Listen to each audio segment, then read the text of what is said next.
Hello there, everybody. Welcome to Sword and Keys premiere of a Monsterhearts 2 series that we are calling Summer in Carcosa. My name is Angela Mogrovejo Bosch. I use she, they pronouns, and I'm going to be, for this entire series, for 12 weeks actually, Master of Ceremonies, GM, whatever term you like to prefer. The system uses Master of Ceremonies, and I kind of like that because I will be helping facilitate the chaos that's happening here.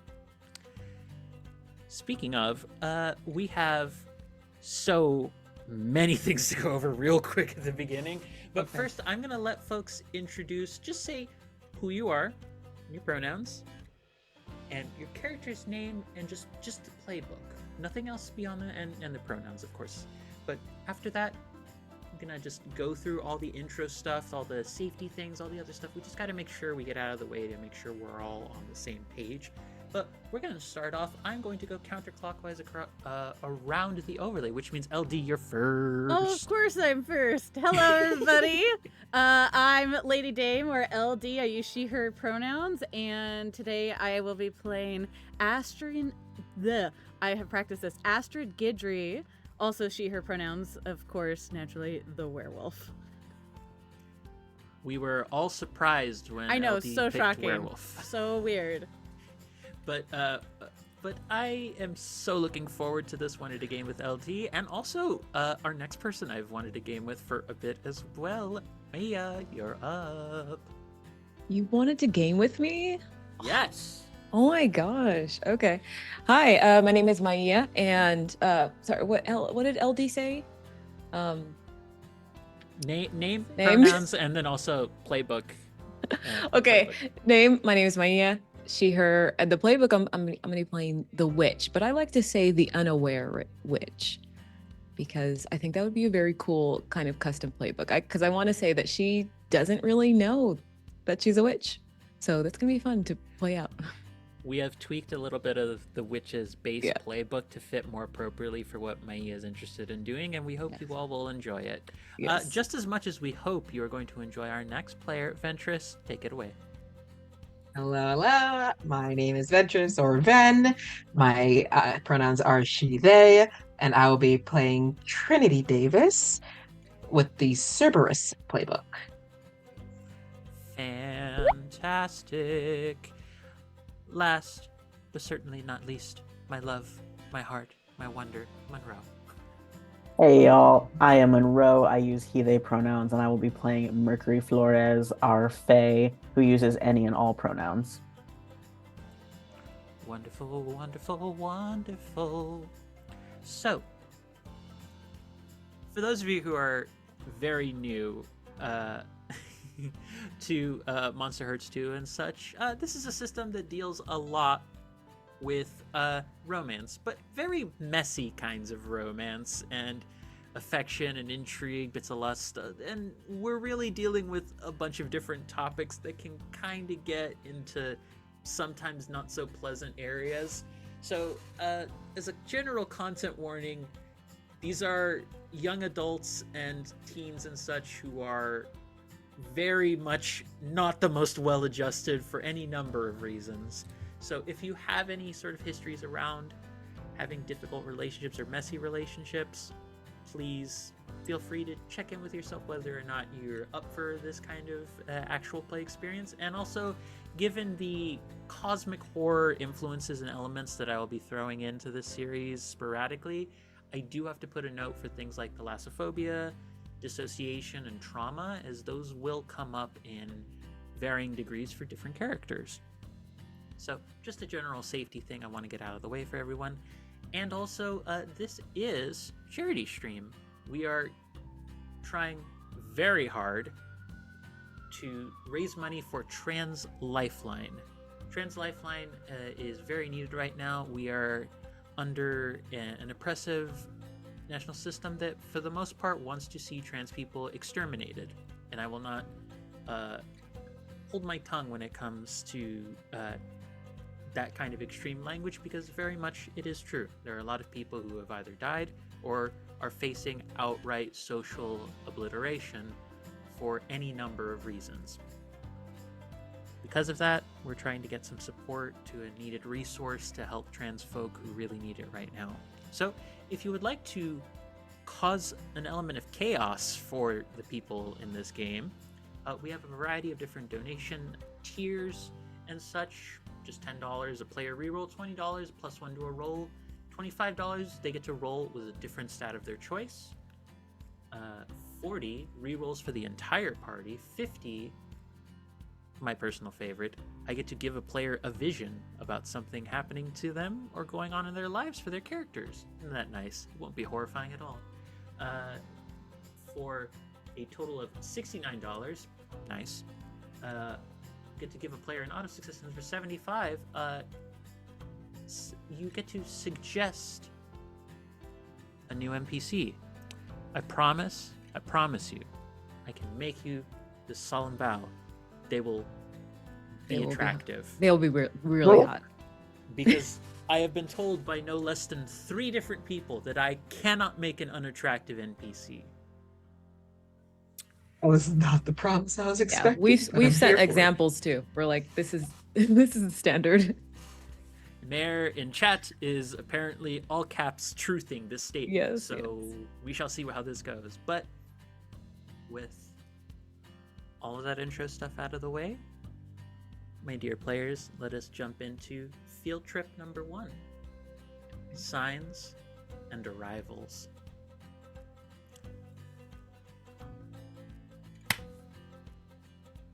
It's a bright, sunny day. Birds flying through the air. Small little woodland creatures just going and faring about. And on the road, there's a line of different buses just going down the road. At the back of this bus sits a very anxious child. Kind of very little hair on their head and actually appearing almost kind of wet. And their face having sort of the kind of expression that a mildly confused, anxious seal would have, given that this person is a Selkie who is anxiously fiddling with their seal skin wrapped around their waist and has a backpack on and kind of anxiously thinking about what they're going to do and how this summer is going to treat them. When they have a moment of looking out the window as they're passing by the road, they're approaching and making the turn into the official grounds of what is called Lake Avery, or specifically for our players' relevance, Lake Avery Camp for Supernatural Kids and Teens. As the bus turns into the road, this anxious Selkie kid looks over outside the window and notices a figure in a robe, a deep yellow robe. The face is hidden behind a hood that is covering it. But for a split second, they swear when they look at the figure, there's a singular bright red eye looking right back at them, deep into the very fabric of their soul. And for a moment, they see gently moving its way underneath out of the bottom of this robe, a mass of writhing yellow tentacles. They turn away for just a second, and when they look back, the figure is gone. Just a trick of the light, I suppose. But as we turn away from that scene with the small Selkie child getting a little bit weirded out by this, we come to what might best be called kind of a meeting room, but it's more of like a lodge living room, as we see what I can only call a bear of a man. And if you ask me whether or not whether I mean bear the animal or bear as in the queer usage of it, the answer I will give you is yes, because both are appropriate. Uh-huh. It is a massive bear of a man, just extremely, extremely fuzzy and furry all over, just has a clipboard in his hand, just looking as though he's going through a list of different things, writing some stuff down. And all of you in attendance here in this lodge would know that this is Henry Forrester. This is who's considered sort of the head of Lake Avery, head of the camp, person mainly in charge of keeping things running here. Henry is understandably in a bit of focused work mode.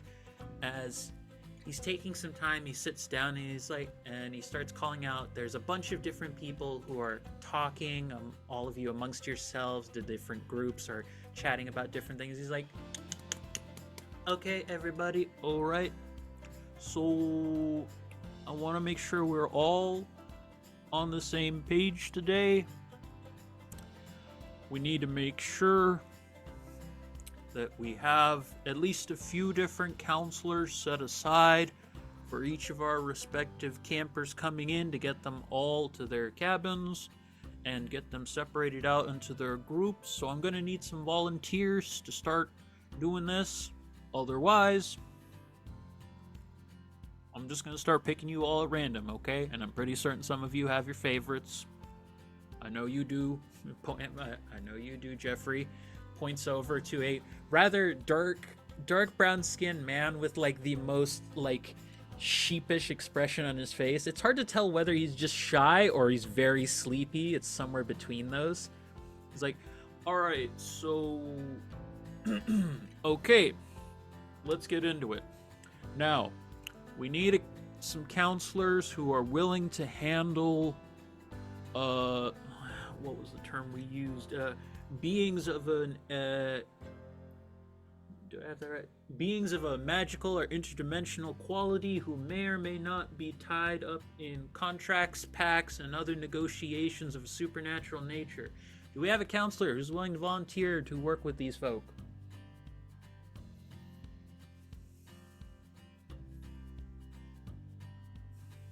Thanks. Yeah. Go. No. Call out. Oh, there we go. For anyone who is maybe new here, I'm gonna let them introduce themselves. If Z would not mind saying, Mercury, please describe your character, what they look like, and their general response to Henry. Yes.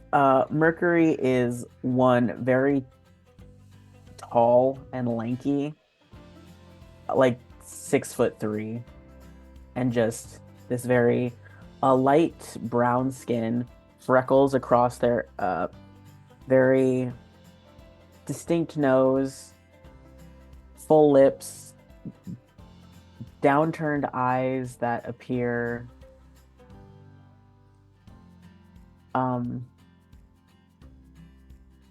they look brown in this lighting, very undistinguished at the moment with these unnaturally long eyelashes that a lot of people seem to be jealous of for some reason. A mop of curly, dark hair.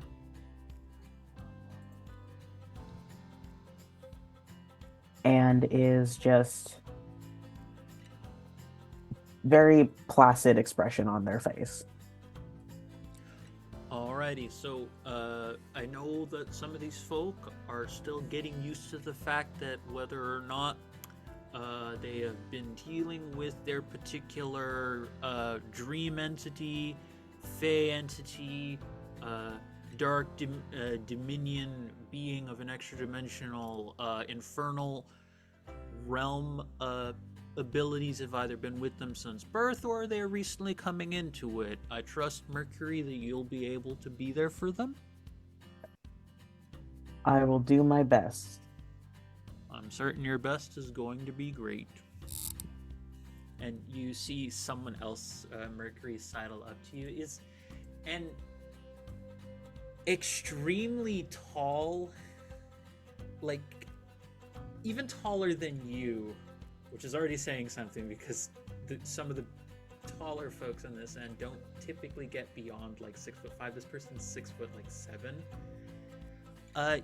You see an individual who you would know by the name of Loretta, but they never use the name Loretta. They always go by Lori, who has an extremely prominent, like, horn, a singular horn coming out of the top of their head, and it's just sort of like, so, you excited? I mean, what's there to not be excited about? Fair, fair, fair.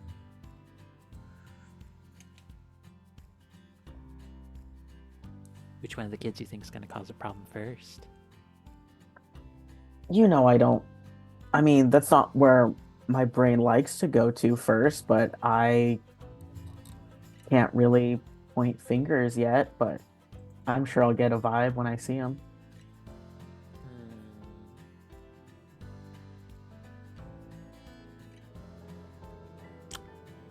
Hopefully it'll be a little bit more interesting than last summer. Most we ever had was the Parker brothers causing a mess on the roof on some of the cabins.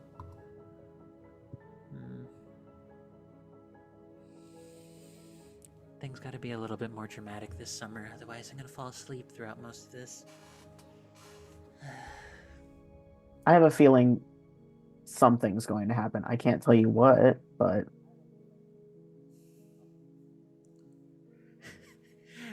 Yes, for those in chat mentioning it, yes, a shit stirrer.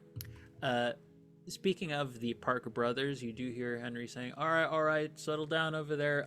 So next up, we are going to need someone who is in unofficial capacity watching over the Parker brothers. As you all know, the incident from last summer did cause substantial destruction to two of the roofs of some of the cabins of the teenage campers. We are hoping to not repeat that incident again. Who would like to handle our delightful pair of werewolf boys?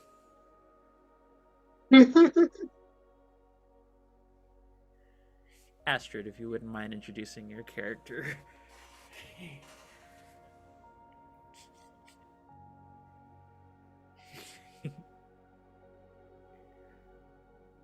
LD, I think you're muted right now from what Mary's saying. I am muted because I was typing. There's a lot of tech things that are happening. LD's doing production work, folks. LD's handling quite a lot, and we love her for it.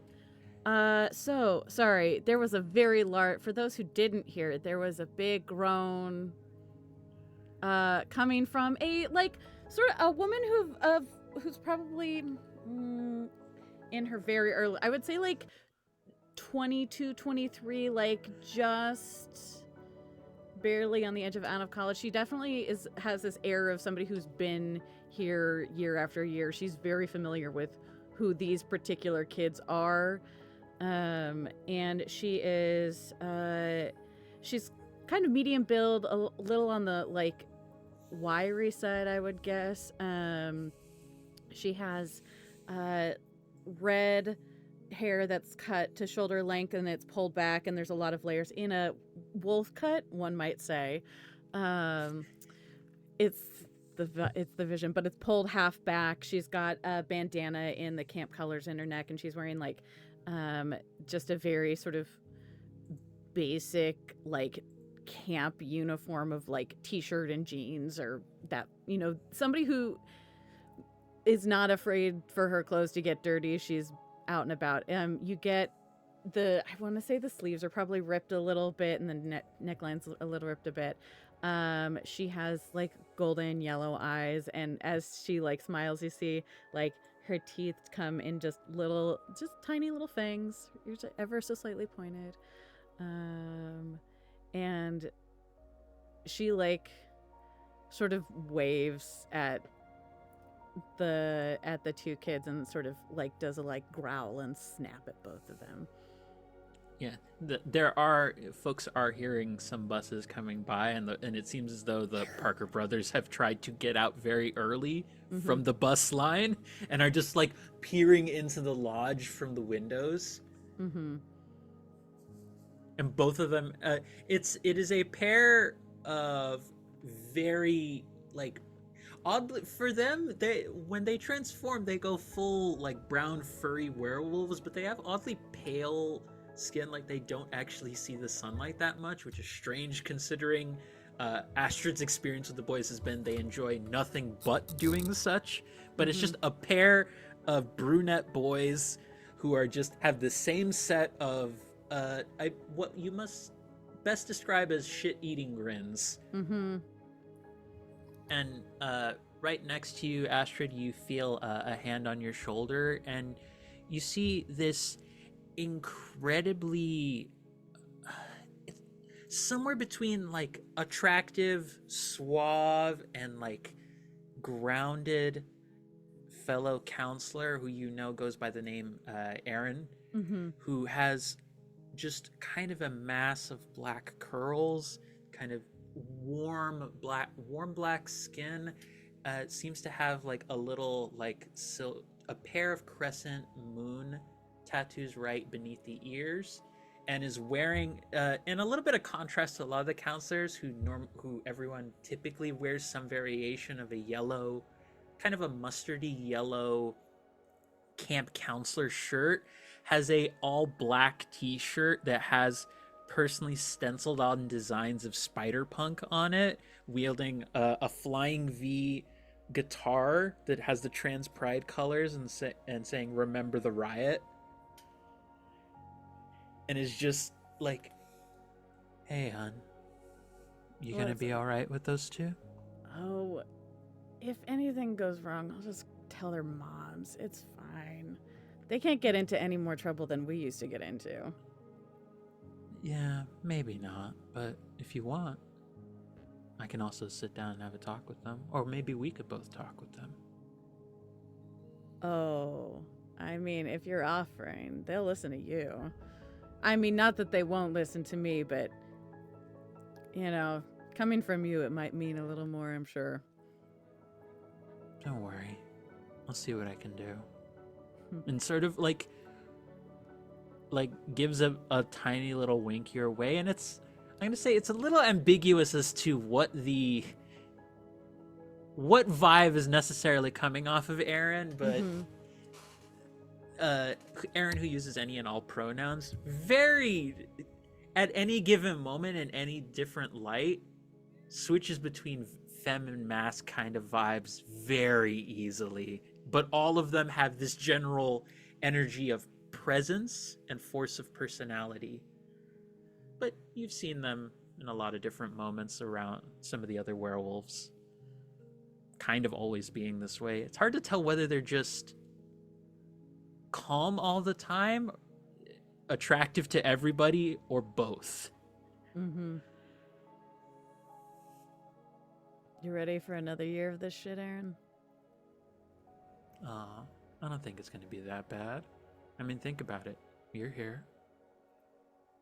I couldn't do it without you.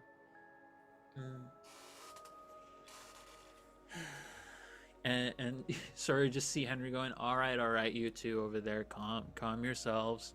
We're just hanging. Full moon and out just yet, and we have some Parker brothers to deal with. They'll be Anyways, fine. Let's see. We have a new batch of some of the younger kids, some more in the 12-year-old kind of range, looking. Oh, we have some new magical recruits coming on in and such. Some folks who are a little still getting used to the fact that they have magical powers or are associated with either something of the celestial or chthonic. There it is, chthonic. Anyways, do we have volunteers to handle this set of people? And then you see Lucy raises her hand. Oh, Lucy, fantastic. Wonderful. Yeah, I can do it. I obviously, I don't know much about magic myself, but I'd be open to helping someone figure it out. Well, Lucy, you're an absolute sweetheart. Thank you. What will we do without you? Lucy, I don't know. If you wouldn't mind introducing what your character looks like.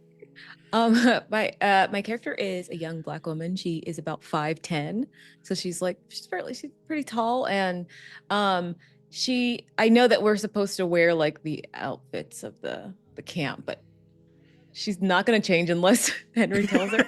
And so she's wearing this kind of like dark academy style of clothing, and her hair is like this short curly bob that just reaches her shoulders, and she has like this very warm genuine smile. She's very just happy go lucky type person, and genuinely loves making friends and wants everybody to be happy. So that is Lucy, and yeah, she's very, you could just feel like she's just very kind by the way she presents herself. You see, Henry comes over, and Hi, can I say, when we brought you on, it was an absolute delight having your application and everything. Having you here warms my heart. Oh, Makes I'm me so feel happy. good. I'm so happy to hear that. And yeah, last year when I asked if we could be best friends, you didn't really answer. I was just wondering. Oh dear, you've already won. You've already Okay. won my heart. You don't need to do anything. Okay. Some of the other staff were telling me that I had to change my clothes, but I said, well, I'm friends with Henry, and he said it's okay, right? You're fine, dear. Thank Don't you worry. so much. We'll explain that the counselors are a very specific exception to the uniform and Yes. such. And I could wear. This is not true for anybody else. By the way, everyone else is just like the only two people who've ever gotten away with this are Lucy and Aaron. Lucy and Aaron are like two of the only people who Henry has ever been like, I'm not gonna try. I'm not even gonna bother here. Oh, Henry, you're so sweet. Can I give you a hug? Oh, of course. Oh. Remember, this is a bear of a man. Just like you almost feel like your spine like pop. Yeah. Back pop for a second. Oh, you give the best hugs. They're so warm. Oh, well, Thank you. Well, thank you. Makes it, like I said, it warms my heart. Okay. You sound out of character. You sound more like a bear the more you go on. That's kind of the idea. I'm trying to keep the like I'm trying what is it, I think it's not from Moral Oral, it's like from like some Sunday school cartoon where it's like, hello Davey. Yeah. Like that kind of character's tone of voice and everything. But yeah, I'd be happy to help with these. I can also help with the two boys. If Astrid is okay with that, you know. We'll see about that one, but let's I'll go talk to her. I think she'll say yes. Well, we'll see about that. In any case, we probably need at least one more counselor to help you with some of the magical and chthonic folk. Looks over in the direction of Trinity. I don't my sister, she loves helping out with like magical abilities and stuff like that, right, Trin? Yeah. You see, standing like just behind Lucy is a slightly shorter girl of about like 5'7", 5'6", and with really long, dark bubble braids that go from like a black to blue ombre, black to dark blue ombre. Sharper facial features, and also like so she's wearing like the camp like shirt and like shorts. You can see that she does have like really well defined like leg and arm muscles. Like she's clearly keeps herself in shape, maybe athletic type of build. And she goes from kind of like watching passively as people pick up roles and to straightening to attention when her name is called and say, yeah, sure. I guess I can help with that. Yeah, come here, come in. Okay, I'm here. Told you she would be happy to do it, Henry. Well, I'm so glad that we have it like puts a hand on each of you. Again, it's a massive fucking hand. Yeah. You just like thump, and you kind of feel a little bit sunk into the ground as a result of it. Just like, I'm very glad to have such a pair of devoted folks working with all of us, and that goes for all of you. I'm so happy to be working here with everybody. We're gonna make this summer at Lake Avery one of the best we've had. Everybody excited? Sort of, and you just hear general murmur and excitement. It's like, all right, come on, let's get the energy up just a little bit more. Is everybody excited? Yes. Then out of nowhere, there's one person who just does like, almost like resentful single clap. Oh, come on, guys! You can be louder than that. If we can't be loud enough, how are you gonna expect the campers to be loud enough? Ow!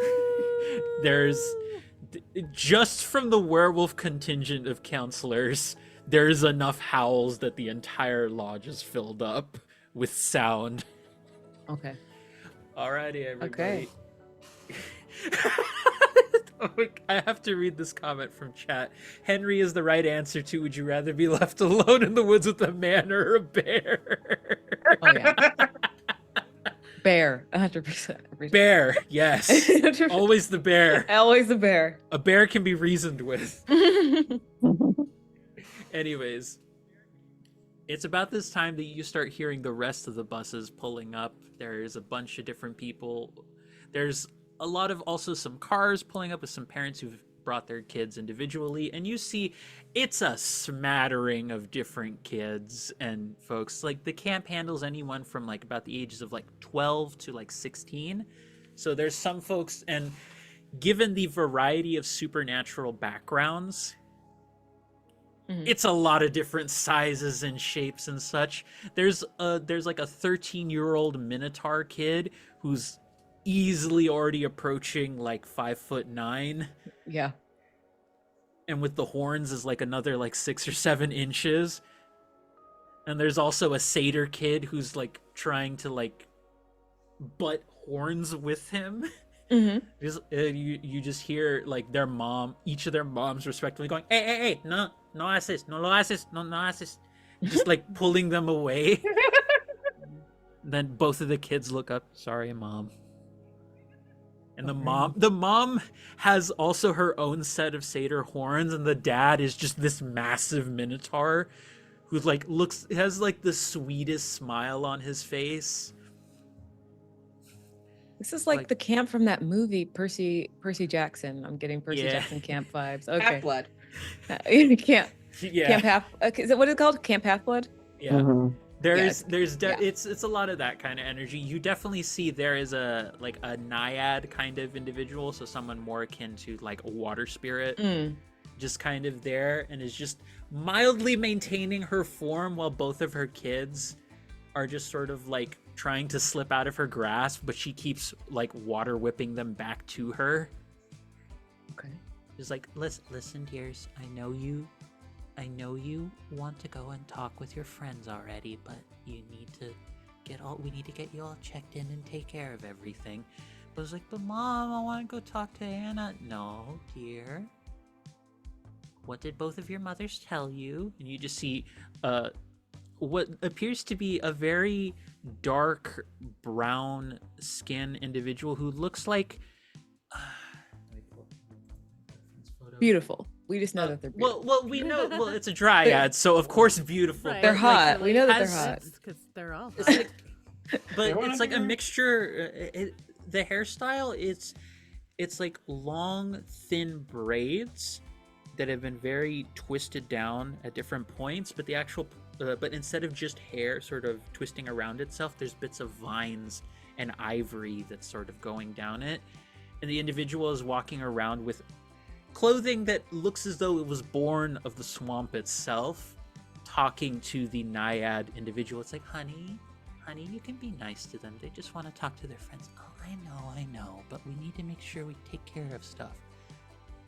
I love that you're trying to just keep them in line. I know, and I'm trying to be more open with them.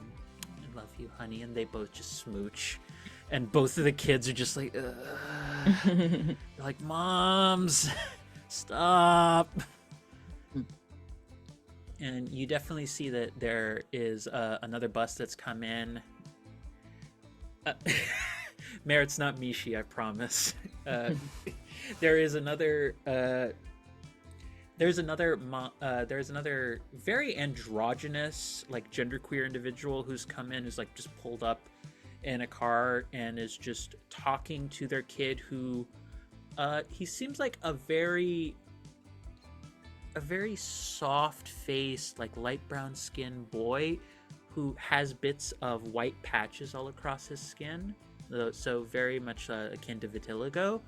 And you just hear her in like this very ethereal voice. Now, dear, you're gonna promise me not to try and tap into the tapestry of the weave again, correct? It's like, I won't do it. It's like, remember, the last time you did it, you ended up with more aspects of the dream realm attached to you. Now, all of us who have been blessed by the dreams receive this blessing in due time, but you can't rush it, dear. And you see that her own skin, which is a bit darker, a little bit more tinged to a little bit darker black skin, but also has these prominent, instead of just patches of white, they're almost like moonlit spots all across her body. It's like almost magically sort of enchanted vitiligo. And she has this huge like very massive like afro and such, but all throughout it there's almost like specks of white and such that look like the stars themselves have blessed their hair. My love, you will know the power of the weave soon enough, I promise you. Just be patient. And kids just sort of like, okay. Do I get to know what happens at the end of summer? Don't worry, dear. I'm sure you'll receive your first vision soon enough. Ah, yes. You will definitely be receiving it at the end of summer. Like, she just has a moment of just spacing out and then just comes back to reality. 3 months from now and 25 minutes. And just see the kid just walks away. The kid's not quite certain what just happened with his mom. Just sort of just like, okay, Mom, hug, bye. Walks away. His mom just kind of floats back to her car. Mm-hmm. Like, you're certain walking happened, but she just kind of like Lady Galadriel'd her way back to her vehicle. Ethereal. Yes. But yeah, there's a whole collection of different kids who need to get all rounded up and such. We have to round them up? Yep, you just gotta, you all been given clipboards, you all have Okay. listed names from their respective buses. Just gotta get everyone just all together. Okay. Then I will go to Trin and just be like, are you ready? You know it. Ready for another fantastic summer? Yeah, the summer is gonna be awesome. This time I think I'm gonna crack Astrid this summer. I just know it. You say that every year. I know, but I'm very optimistic this summer. It just feels different. I mean, go for it. I believe you can do it. You're Thank easy you. to love. Just don't. Don't what? Some people like their spaces. What are you talking? You She don't like always- gets you she don't gets have to push closer. it. She like gets closer to your face. Space? Trinity does not flinch. Just keeps are you maintains eye contact. Space. She never told me that she wanted space. I mean, I would respect it. They never said that they. I'm not saying that she necessarily wants it. Just, sometimes. You know how like cats sometimes want to come to you as opposed to chasing them? I know she's a werewolf, but also maybe She's like a cat. some dogs are cat coded still too. Yeah. Yeah.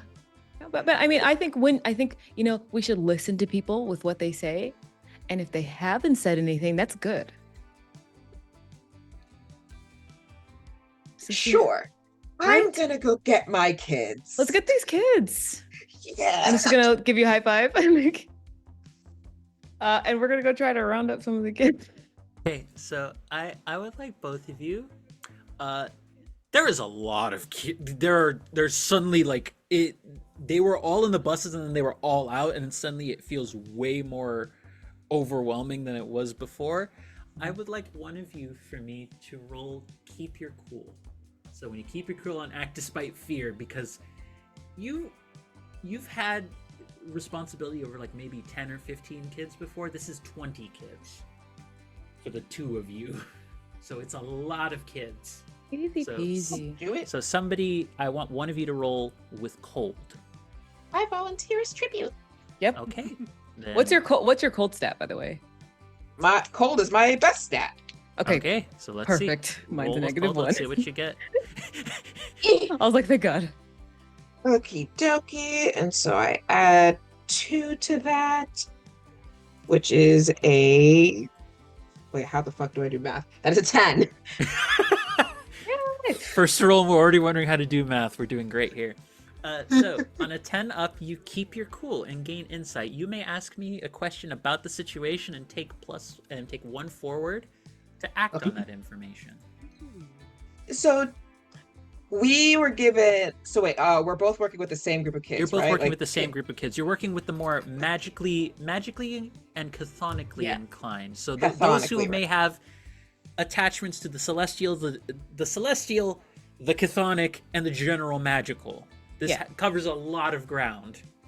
Okay, so I think with how just because Lucy's not quite aware of what she can do doesn't mean Trinity is as well. Yeah. So I think she's used to seeing signs of magic around people. And so is there anyone that gives off like are there any kids that noticeably like have signs of like attachment to I guess anyone that seems like they're kind of like not necessarily like physical mutations, but any signs of like magic coming off of them or like an aura or their auras or energies that seem like a little different from easier discernibly. So there is one who stands out. You don't within the magically inclined. There is sometimes subdivisions that happen between those who are the transforming and transformation inclined, but there is a separation between folks who naturally able to do that versus folks who use magic to do that. The more naturally inclined tend to go more with like some of the werewolf and or selkie or like those kind of folks who might naturally already have some non-human features where the transformations might stick with them in some capacity, whereas the magical ones are more like it's temporary. You definitely see one who kind of stands out a little bit in that you see a young kind of warm brown skinned girl, couldn't be more than like 13 years old, long straight hair that she's sort of tied up in a ponytail, and she's wearing a shirt that says "The Serpent Bites Back," and it's a feathered serpent that is biting the head off of what appears to be a very red-haired man, a very unpleasant-looking individual. Uncertain who that could be in reference to. But you also notice that at random, she just seems to be like snapping her fingers and she turns into a feathered serpent. And then when she transforms, she can't quite get herself back. Like she's trying to snap, but she doesn't have hands anymore, so she doesn't know how to get back. Oh. Oh baby, all right. So seeing Yeah. so seeing like the general the body movements that imply she like seeing the initial snap to transform and then seeing the body wiggle as she tries to snap again, but there's no arms there, so it's just a torso shaking at the top-ish, I assume. Like he's gonna elbow Lucy, like lightly nudge Lucy and be like, Yeah. she looks like she might need help. So I'm gonna start there. I could try to help her. Maybe we can Yeah, both try. Yeah, let's see if we can she lost her hands and I don't think she knows what to do without them. So let's go Oh dear. She doesn't have her hands. Maybe. What did she do? She turned into like a winged creature? She A winged- a is feathered a snake. serpent who is feathered now, entirely up her entire body.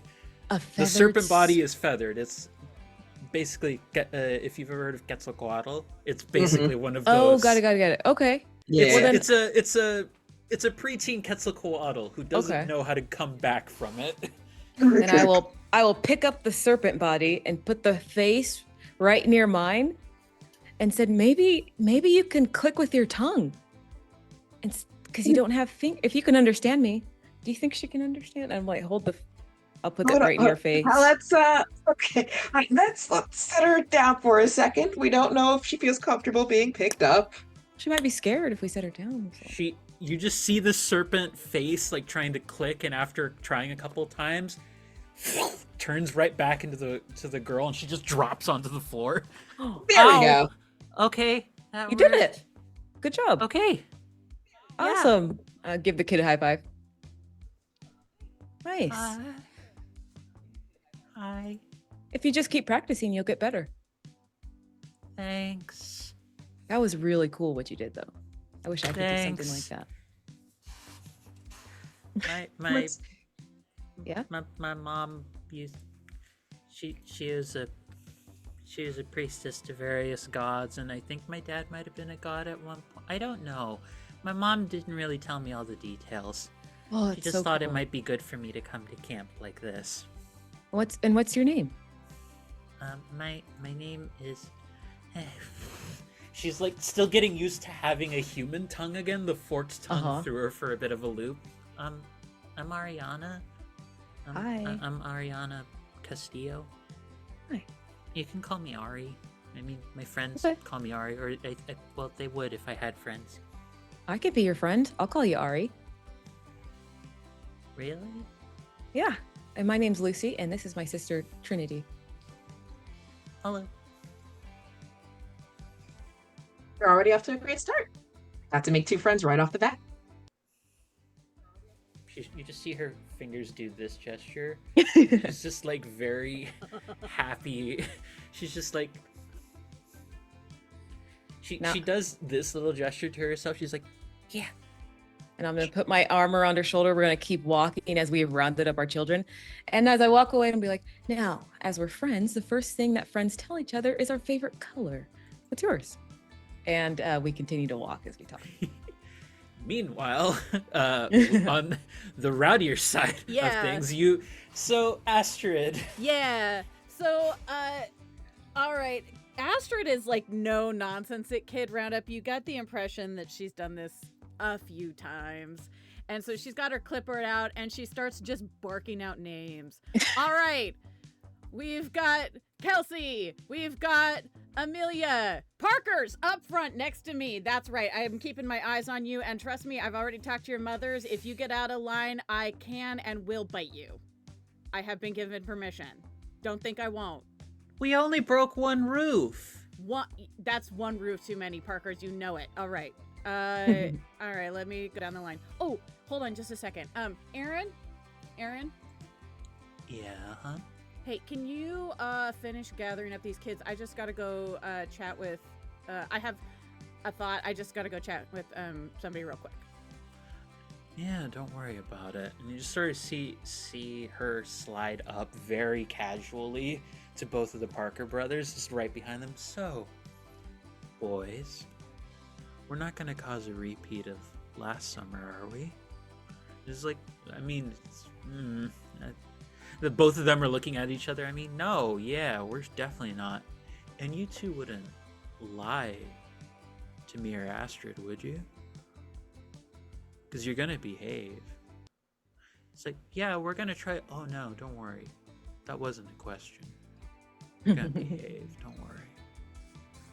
And while I leave Aaron in charge of like finishing up, rounding up all the rowdy side, and I like snarl at all of them as at all of the young, like I would say the teenagers, and like give a nice little snarl to pretty much everybody as I walk past, because I want to go and have a quick chat with Mercury really quickly, because I saw them,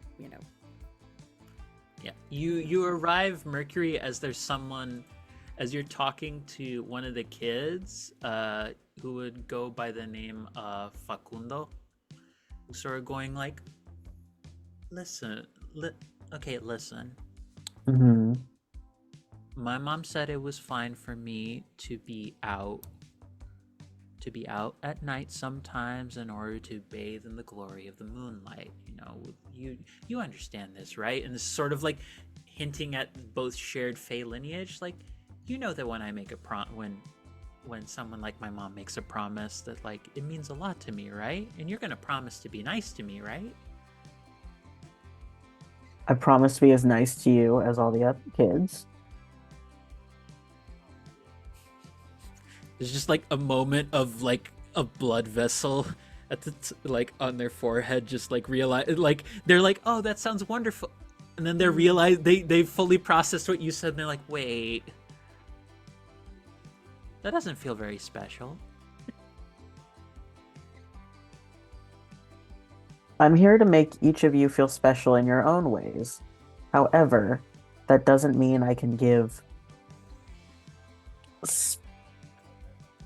particular um hmm, hmm. You're all special, but I can only make you feel so special because I'm only allowed to do so much. But you can make a few more of us feel special, right? You promised that, right? I promise to make you each feel special in your own way.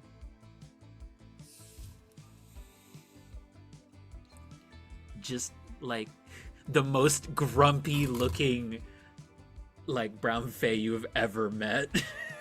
just like just walks back to the rest of the group.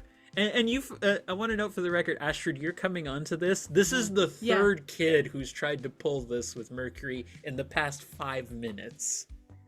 They all, at least 3 of them, seem to be of some varying Fey lineage, and all of them are trying to get a promise out of Mercury. Yeah. Dang, that's impressive. I can't tell you how many times I got tricked by the Fey kids, like, a couple years ago. I learned my lesson. Hey, you're the new counselor, right? Yeah, hey. Mercury, was it? Yeah, and you're Astrid, right? Astrid, yeah, hey. I charge of the sorry about my kids over there. They're gonna be the loud ones over there. Hey, so I am in charge of like the survival training for the camp. We do like tracking and going through the woods and making fire and creating fire starters and stuff like that, that sort of thing.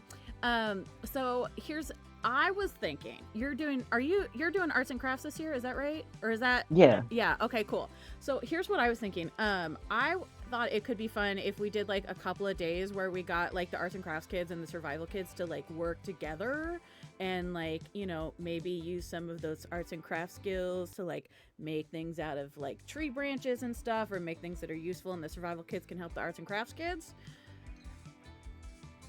sometime this year. You'd think we would have done this before, but this is like I was thinking about it over the school year, and I thought this would be really cool. Would you be interested in that? As you're talking, you see like the slight furrow of the brow as they're processing how quickly Astrid is speaking. But as you finish speaking, their eyes open a little wider, and you can actually see there's more color in them than just brown. It's like almost like gold specks, and there's specks of other colors in there too. So it almost looks like a prism of rainbow colors. And he goes, "Yeah, no, I don't see why not. That sounds like a great idea." Cool. Maybe just like one day a week or something that we can figure out like it's gonna be crazy. It's gonna be a lot of kids together at once, but I think it could be good for them. Yeah, no, I don't see why not. And I realized I forgot to describe Mercury is in a camp shirt with the sleeves rolled up in these plaid, slightly high water pants, because you can see the high tops. They're Converse high tops with a jacket over their shoulders that is very bedazzled with patches and pins like all over the place. So when they move, there's a slight jingle to them. Well, cool. I gotta like get back to my kids and stuff, but I just thought we'd maybe we can talk about like what we want that to look like or whatever. I just I figured since you were new and didn't know anybody or didn't know a lot of folks that could be fun. I've been here so long. I was a junior counselor like back when I was like 16 and like still in high school, you know, like they make the junior counselors, and then once I graduated I was a counselor, so it's been like a lot. Anyway, very cool. It's been a delight. Looking forward to a great summer, and nice work with the kids. Yeah, again, I gotta go. Yeah, thank you. You too. And you see that they're at a loss for words as you just said a lot of sentences in a row, and he's trying to figure out which one to respond to first. And just as the like gotta go, like Astrid just goes bounding back to the rowdy kids. Like Astrid, I think she takes like really big steps, and she kind of moves it at like a leap and a bound almost. Like she's like always like half running. Okay, bye. Get out of there. So, the morning carries on. Quite a lot of events happening. A lot of registration, a lot of different kids trying to get up into mischief. Very busy, very hectic, but eventually gets to be about lunchtime. There's one of the bigger sort of buildings is treated as sort of the dining hall for everyone. You have a few folks who work during the summer handling a lot of the foodstuffs, in addition to like whenever getting mass orders of things and ingredients for stuff. Folks who are handling it, doing inventory. And it's a rare occasion where you are allowed to take some time. All the counselors are allowed to just sit down, chat with each other, take like a little bit of like a break away from their kids, and just sort of shoot the shit about stuff. So you're all there. Henry's there. There's a bunch of different fellow counselors. So if you wanted to talk to anybody who's of interest, folks who've either been here a while, folks who haven't. Yeah. Lucy will make her way over to Astrid. Astrid is like wolfing down her dinner. I think there's Aaron and then a couple of the other werewolf counselors that are like on the other side of her. Because they kind of travel in like a group. Pack, if you will. A pack, if one might say. But I think Astrid's sitting on like not quite at the end of the table, but basically there's nobody sitting next to her. Hi. Oh, okay. Oh, if there's nobody, she's gonna slip in right next to you then. It begins. Oh. Hi, Astrid. You remember me? Lucy? Oh, Lucy? Yeah. Yeah, Lucy Davis. Yeah. Right. Yeah. Hey. How's I it mean, going?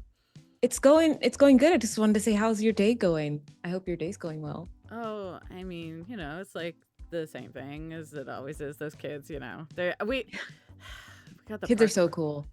Yeah. Cool. Yeah, they're great. I love the kids. Truly, it's I got the Parker brothers though. They're kind of hey guys, shut it down, and just sorry. Two of them are both trying to gnaw on the same chicken bone when you call out to them. Like they're right about like trying to fight with each other as you call out to them. Yeah, the boys actually seem really fun. If you want, I can help you out with them. I have a way with people. Like how? Yeah. Like I don't know. They're kind of tough kids. Like they don't really listen to it. There's nothing that's really tough. You just have to find the right in. You gotta find the right in. Oh, okay. Like, you know what I mean? Sure. Oh, you have something on your chin. Sorry, and she's gonna go try to wipe it. Oh, thanks. I guess how have things been for you since last summer? I guess. Wait, I'm sorry. They've been really great. Did Lucy and Trinity take some time off, or this is like their were they here last year? I want to say there's like their second cycle through. Okay, great. Yeah, they haven't been there. I mean, at least for Lucy, she hasn't been there that long. Okay, great. For Trinity, I don't know. Yeah. Trinity wasn't there the year before, but she was the year before that. I got it. Okay. Oh yeah. So how's it been since last summer? yeah, everything's going really well, especially at school and at the university. And so I'm just happy to take a break. I think this stuff is like really cool. This is like a break for me, you know? Oh, this is a break. That's Yeah, yeah, that's because funny. it's also easy and Henry's so nice. Oh yeah, I mean he's great. He's been here forever, so you know. Yeah, he's so cool. He's one of my good friends. Oh, like you know him from like outside camp? No, just I met him last year, but we became really good friends. Yeah. Yeah, he's cool. I like yeah, I feel like he's been around for I mean, like he was I think a junior counselor when I was a camper, like, you know. So we've known each cool. other sometime, but yeah, he's cool. Yeah. He's cool and stuff. I remember last year, I don't know if you remember, but there was like the outdoor movie time, you know, that day where they set up the movies outdoors and everybody Oh yeah, that's like watches. so fun. Yeah. Last year I asked if you wanted to come and sit with me, and you said no, that you're busy. I was Well, just wondering. it's Yeah. just that, you know, like the pack the wolves the pack and I Yeah. sort of like, you know, have a recurrent date and I mean, you know, on Right. movie nights and stuff. Right. Maybe you did say rain check though. Oh, Oh, I am gonna hold it to you. oh, yeah, that's right. I did say that, didn't I? No, okay, Yeah. sure. Yeah, maybe this year, sure. Oh, that's so cool. Thank you. Okay, I'm going to remember that. So this movie night, I'm coming. I'm gonna get you. Oh, okay. Yeah. That I am looking forward to that. Lucy. Yep. Oh, yes, that's my. Maybe I can get your phone number. So. Oh, I mean, sure. I mean, I don't know. I can tell you. I'm not always really great at checking my phone. Like it's like It's okay. the sometimes, you know, especially out here, you know, the service Yeah. is terrible. But yeah, you can get my here. You gotta Awesome. And she goes in to take a selfie with you at the Oh. same time. Okay. So I'll just use that as your profile picture. Great. For when you call me. I think you'll call. Yeah. I'm pretty sure you'll call me. Oh yeah, sure. Yeah, give me of course. Yeah. Are you what are you in charge of this year for Magical kids, and then I'm gonna try to like sneak my way into arts and crafts as well. But as I said, I have yeah. an in with Henry, so he just basically gives me whatever I want. So Oh, Yeah. Henry must really like you. That's really cool. yeah, he's so cool. Uh-huh. Best hugs. I don't know if you've hugged him yet. Oh, of course. I mean, Yeah. yeah, sometimes like yeah. Maybe I can show you how he hugged me. I could. show You okay. I mean, Yeah. I feel like it's a different effect because you're built really differently. I know. So, I want to ask here at this point, just to ask for intent, Sure. Astrid, with what you are saying towards Lucy, are you trying to shut her down like calmly, or is this Hey. something where you're just trying to like let her have her way so that maybe she'll stop eventually? I want to add this is a mechanics question, Right, just yeah, to make yeah. sure I understand intent. I feel like there's an intensity about Lucy that Astrid is like not sure how to deal with at this moment. Yeah. Okay, so Um, so I'll let you decide. Is it does this feel more like you want to shut Lucy down at this point, or you're trying to keep your cool because there's just a lot coming at you intense wise? I think this might be a shutdown at the moment. For now. Okay, 'Cause let's I try think that. That's interesting. Yeah, Shut let's try that. So down. so Astrid, roll with cold. Oh God, I don't have much of that either, so that's great. This will go very well. Hey, but what about me and trying to Ooh. turn someone on, huh? Ooh. Okay, this Wait, is an opposed roll, Yes. huh? Yes. You know what? I you know what? I want to try this. Let's see. Lucy, It's so good. roll for turn someone on with hot. Astrid, roll to shut someone down with cold. Okay, And let's see how this goes for each of you. We'll play it out from depending on how your results go. Okay. I got my roll. Really? What did you get, What Astrid? what'd you get? You got 2. Okay, so you I got rolled a 3, and then I have a -1 to cold. okay. So with that being the case, mark experience, Astrid, because whenever you fail a roll, you mark experience in Horribly. the system. Horribly. Okay, Lucy, what did you get? I got a 9. Heck You got yeah! a 9. Okay, so on a Yes. 7 to 9, here's They how could I give put me it. a It's string. yeah, Choose- yeah. They can either give you a string or choose one of the reactions. They can choose to either give themselves to you, promise something they think you want, or get embarrassed and act awkward. So this is less a matter of like Lucy automatically gets what she wants necessarily, and more just like Astrid, you feel this very strange like force of personality that's more than just Lucy being in like very forward and intense. Like there is something that Oh, wait. Almost- We're quick. Okay, sorry. But this could be a retcon. I do have a string on her. Could I use that as a +1 to make it a 10? Ooh. you can. Okay, I'm gonna do that. Yeah. Okay, so you will get a string on Astrid, and she has to pick one of these. Normally 7 to 9, it would be one or the One- other. On a either 10, or. you get both. So you Okay. get a string on Astrid. So you just got back the string you had Yeah, on I got it Astrid. back. Yeah, I let's got the And- string. And Astrid has to choose one of these three. So you give yourself to Lucy, promise something you think she wants, or get embarrassed and act awkward. Again, it's not a you have to do this. You just Right, feel this magical like pull to like something about her is just hard to deny. All right. I think. I mean, from a mechanical standpoint, I think not only like she is going to. Yeah, I think she's going to. All right. Take out her phone and like Uh-huh. text Lucy.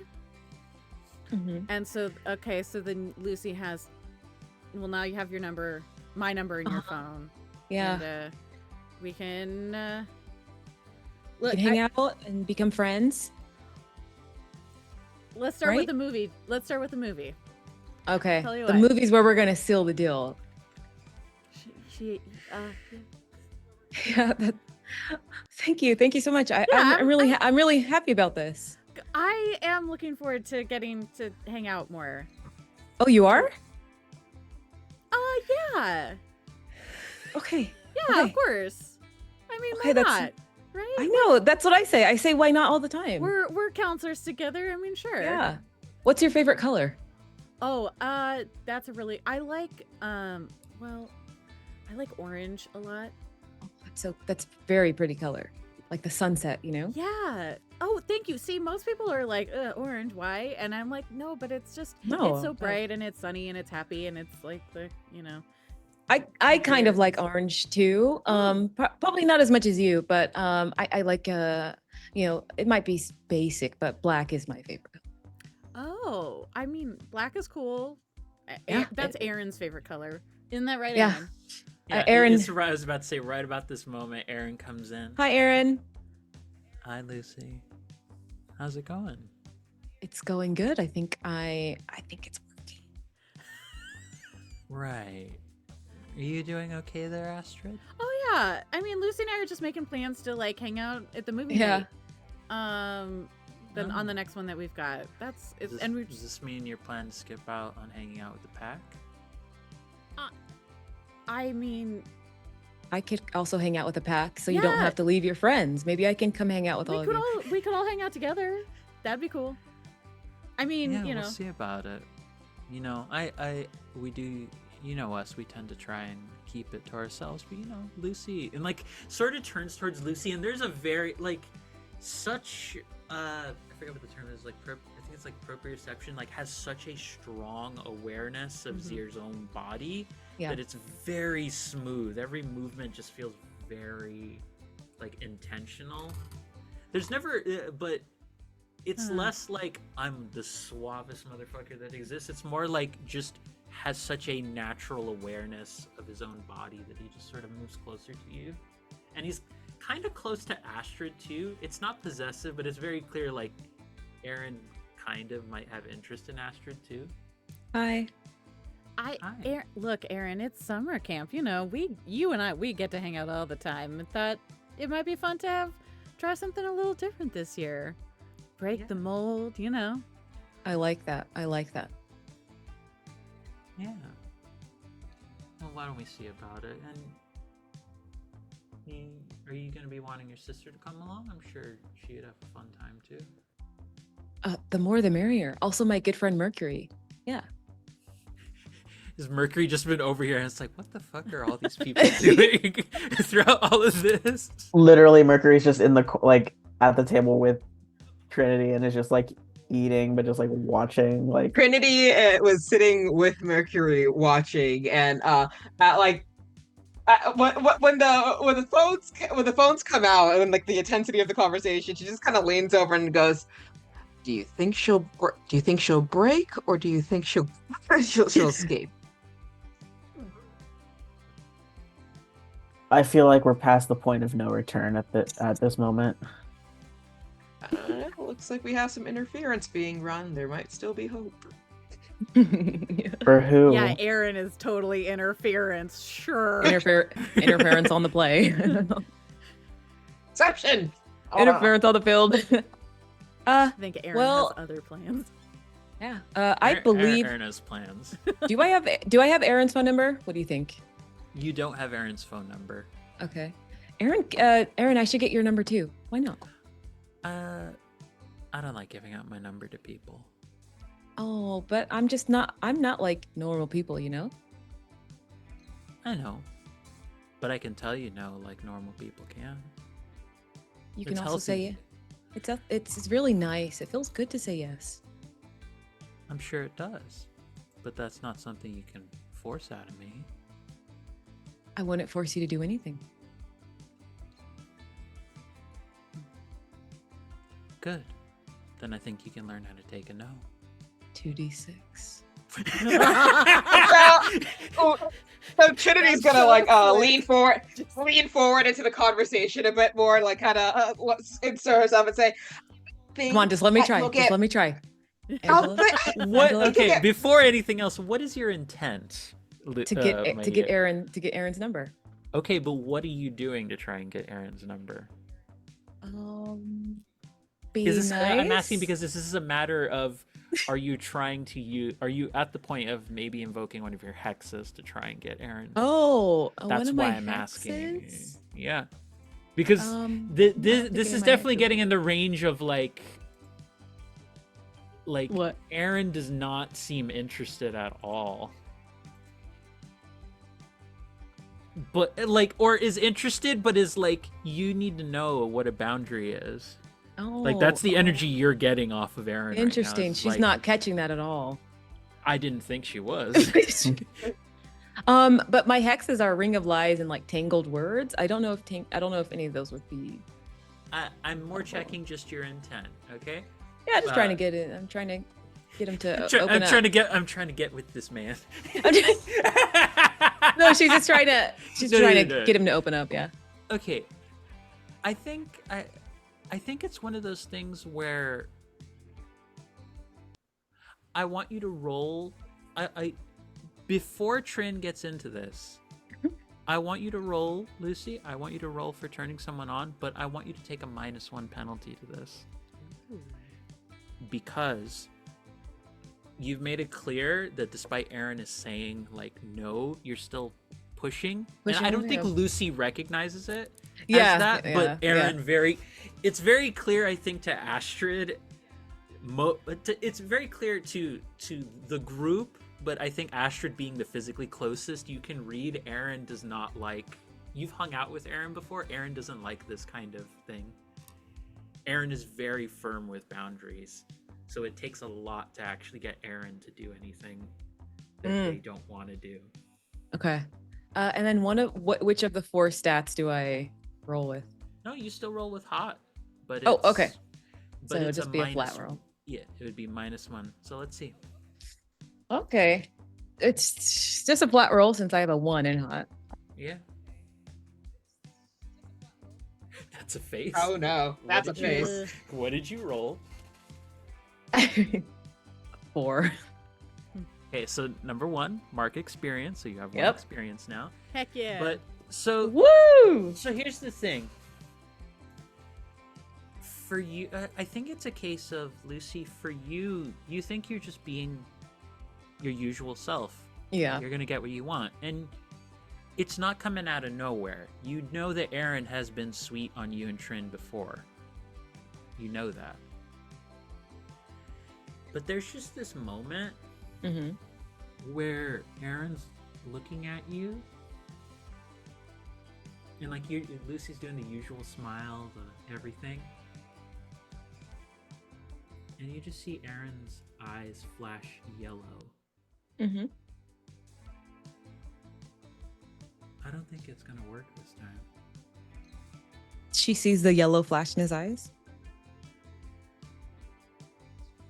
I think it's so cool when your eyes do that, by the way. Astrid, you would know Aaron only does that when, like, the more werewolfkin parts are coming out. Yeah. And usually Aaron's very careful about not letting any of that show. Would Astrid have known? I assume because would Astrid have known that Aaron sort of had a crush on the Davis sisters at one point? That is a good question. That's, you know what? Let me check something real quick. Yes. Okay. I think that's something that you have an insight. I rolled for this. 4 and above you would know. 3 and below you wouldn't. I think Aaron's mentioned it. Like, he has a soft spot for both of them, and they're. But you also know Aaron has their own baggage. Yeah. Yeah, I think that there's, because of their history too, that like, I don't think that there's necessarily a lot that Aaron and Astrid hide from each other. And so like this reaction to Lucy has been a little confusing for Astrid, as far as like, at the reluctance, it's like, I would have thought you would have wanted Lucy to come join us for the movie night. So this reaction is a little strange or unexpected. And this reaction, hey, hey, Aaron, can you go check on, it looks like the Parkers are bugging Kelsey over there. Would you mind go checking on them real quick? You do see from a distance the 2 Parker brothers are both like chucking chicken bones back and forth over another camper's head and like just catching them in their snouts. Yeah, can you go? And Aaron's just like, I gotta go tell these boys to be Thanks, babe. a little better mannered. Yeah, of course, no worries, son. But like, Aaron. just leaves, and it's very clear that like, Lucy, it didn't work.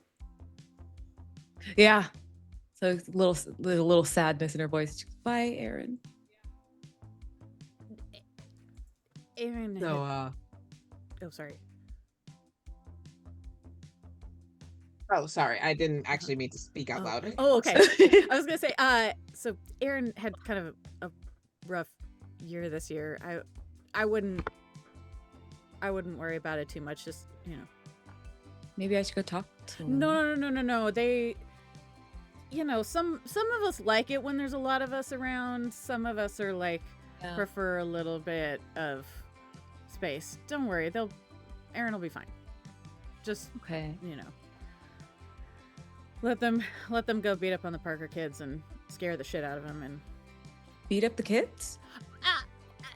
we're a little. Trinity will now enter the scene. And she'll slide in and be like, "Hey, Lucy, didn't you want to talk girl.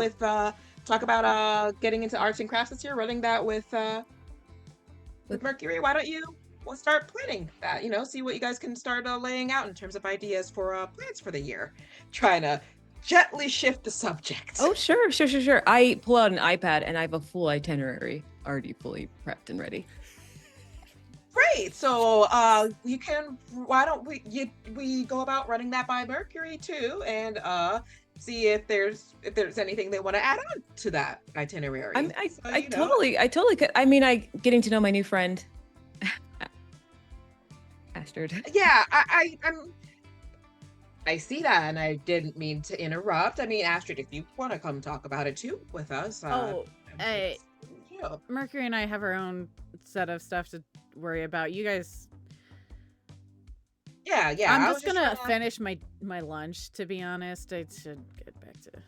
Yeah, come on, Lucy. Let's be a bit more proactive, and since she has, the Sure, yeah. troublemakers to deal with, she gotta get that. She gotta get her. Of course. Well, it was really nice talking to you, Astrid. And Trin, she said that we can join her and her pack on movie night, so that's gonna be fun. Yeah. Right? Yeah. Cool. We'll see you when that comes around. Thanks for the invite. Yeah, it's gonna be fun. Yep. And then she just kind of locks an arm around Lucy's and just is subtly dragging her away. She goes, "Bye, Astrid." See ya. And I think Astrid just watches the two of them as they go off to talk to Mercury, and there's this I don't know. There's this conflicted feeling. She's watching both of them and just sort of confused because the energy between Trinity and Lucy are very different. It's man, it's a lot. Okay. All right. And then goes back to shoveling food in her mouth. Yeah. And Lucy just thinks she's being normal. She doesn't think it's a lot at all. She's just I'm just talking to people and making new friends. Yeah. Trin just knows her sister. She knows her sister and knows when sometimes her sister has become too much on those around her and needs to be redirected. Too much, you say. But I will say, as you guys go off, Astrid will be shoveling food in her mouth, but also laser focused on whatever your conversation is going to be. Hey. Speaking of Mercury, so while that has been happening, someone else has sort of sidled up right next to you. This is the other main person who tends to handle each of the counselors who are involved in arts and crafts with their own specific groups handles some of the specific ideas for those groups for what they do with arts and crafts. But there is someone who does handle all the supply inventory, making sure the spot is happening, is taken care of, and everything. You would know that this is a witch. She's the witch crafting coordinator. She goes by Cecilia, but no one ever calls her Cecilia. They could call her Cece, mainly because anytime someone calls her Cecilia, she's like, it's the I'll put it this way: it's the equivalent of she reacts to it the way that hearing your mother in a brown household use your full name sounds like. That's terrifying. If you as a viewer don't understand what that means, congratulations. Yeah. You've never had to live with a brown mom before, or a brown parent in general. It's the same feeling as knowing the police are at your door. They have a reason to be, even if you're not sure what the reason is yet. Utter fear and terror. Yes. Fear. It's no fear. Mom calls you by your full name. One fear. You have gained one fear. You have gained one new fear. But Cece is there. Cece is a mix of kind of contradictions. Just you never see this individual who has just very plain long black hair. You never see her working out or doing anything like that, but she's buff as shit. Just the strongest, buffest bruja you have ever met. But she's also the sweetest being in the world, and just even with the camp counselor kind of outfit, there's something about her that just constantly radiates strong butch energy. But with somehow with the long hair and everything, she pulls it off so naturally. But if ever there was modern day brown bruja aesthetic, she channels it so well and so easily. But she's sort of there. So, the chat, where's my smash button? Listen, we do what we do, right? We know what we do, and what we do is be good at everything. But she's like, so that was a really rough morning. It was something. Yeah. I am I'm excited to get more of the kids invested in all of these different things. I have a couple of different ideas. I think I've been hearing from like Astrid and other folks maybe doing some other things for more of the survival stuff and the outdoor like hiking things, but I'm so excited for things. Me too. How are you doing? I think I'm adjusting. I mean, to be honest, I've never been one for being outside for this amount of time, but it's beautiful here and there's plenty for me to be inspired by, so I can't complain. It's really nice whenever every few weeks the kids get to sort of go home for just like a weekend, just to take a break from sort of camp activities. And a lot of us counselors, we just we play out in the lake, we hang out for a bit there, and we just enjoy ourselves. If you were ever interested in joining us, I can't say no to a good swim. oh, well, I'll be really happy if you join us. Just a thought. It's a thought now, and just kind of points to their temple. I don't know why, but I suddenly imagined Mercury as just a very brown queer version of Winnie the Pooh going think. That is the vibe, yeah. But yeah, Cool. no. Also, it was kind of weird. I ran some like initial activities with some of the kids too. It seemed like someone was I think it was like one of the selfie kids was super interested in like drawing this one specific shape over and over again. I don't know that much about it, but maybe something to keep out of, maybe channel that, and they might just have like a special interest in something. He didn't really say what it was, but what it was from or where it came from, but maybe just something to keep track of. Yeah, for sure. I'm sure I can do something with it. Yeah. I have posted a picture of what this symbol looks like in the chat. Intriguing. For our viewers' benefit, it looks like there is a central circle with 3 little pieces around it. 2 of the pieces look almost like the tops of question marks, while a third looks like a small little claw pointing out in a different direction.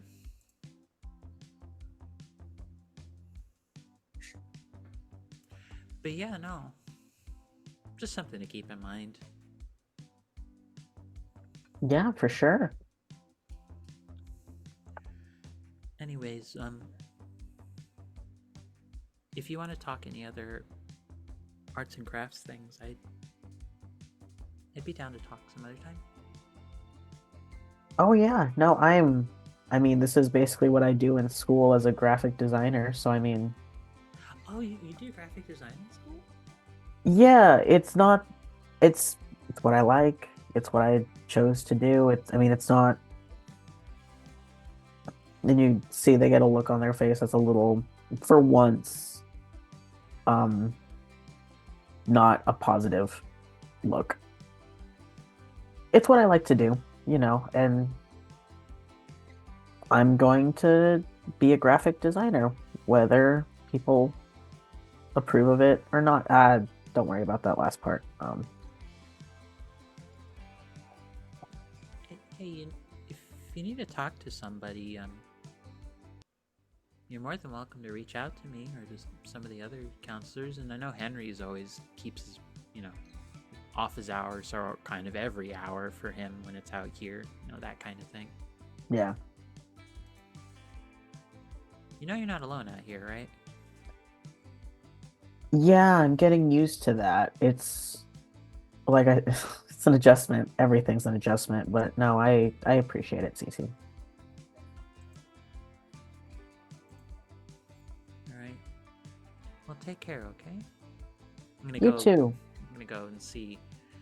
I'm gonna go and get away from some of that, and looks in the direction of the end of the interaction that was happening between Lucy, Astrid, and Aaron. Yeah, How do I you don't sp- know how what do- that was. I How don't do you know what spell that was. Cece? Cece, C-E-C-I. C-I-C-E-C-I. Okay. Mhm. Just adding them to the list. There will be a list of attractive NPCs by the end of this series. Mhm. No, it's Lucy's list of who she's. It's like a hit list, but it's a friend list. It's a hit list. Yeah. Hit list like murder or hit list like... CC. SBE. Strong butch energy. Okay. Going on the. We're adding that to the list of big energy statements. Yeah. New big energy unlocked. New subclass of big energy unlocked. That takes a while to get to. There's some trials you got to get to get to. There's that. a lot you gotta work. Look, You high fem gotta work up energy to that takes a one. while to get through. Strong butch energy takes a while to get through. There's a lot of tiers you gotta get for each one of those. Oof. Yeah. But Boss level. yes, but so as the conversation works down, as sort of lunch is starting to finish up, everyone's got to start rounding up their kids again. Everybody's got to get everything in order for the next bit of activities throughout the afternoon. That is where we're going to take a break, everybody.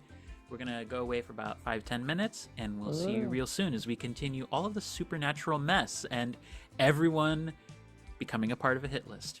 Hey. See you in a few minutes, folks. And we're Carrying back. on. 5.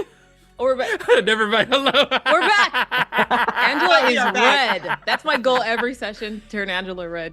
The That's not gonna aggressive be hard, cutback. We are hon. back. It's like- Trust me. Violet, you're turning violet. Anyways, hello there, lovely viewers. You come back in a moment of no chaos whatsoever. None. What, No chaos, left affection. Me, Anyways. We can open up with a word of prayer. Sorry.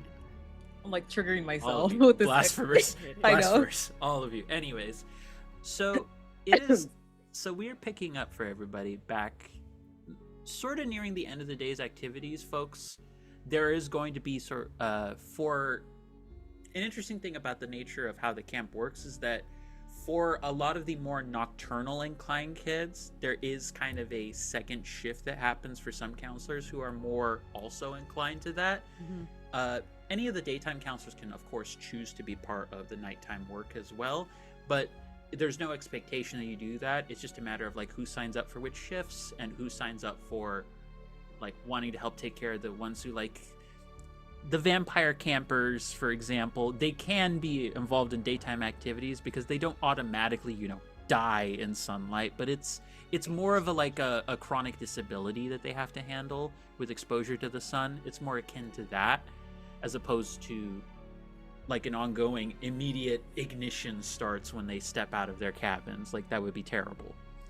But so there's still some nighttime folks. There are some of the teenage werewolves as well who are still getting adjusted to the whole moon transformation cycle kind of thing. Yeah. There's a lot of different things.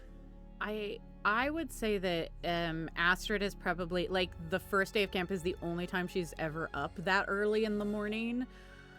A lot of her, I think she's more of a like late afternoon to evening to nighttime. Like she covers like that shift of like afternoon to late night sort of vibe, partly because that's the schedule I'm used to being on. I like she's still, because there's still stuff to do during the day and whatever, but I think she's also one of the nighttime counselors, if not like all the way Yeah. through the night.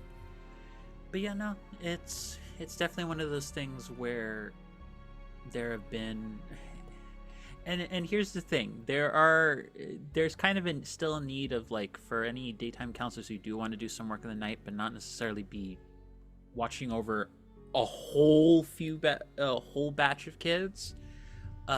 Folks can still just be making sure that, like, everyone's getting to dinner on time, everyone's getting nighttime rituals like set in to like start winding down for bed for the folks who are going to sleep, and also just watching out to make sure the kids aren't running off trying to get into the lake or anywhere else, because there is on occasion at least a few kids, including the Parker brothers, who try and just the first instance they can try and get to the lake and start swimming, even if they haven't properly learned how to swim yet.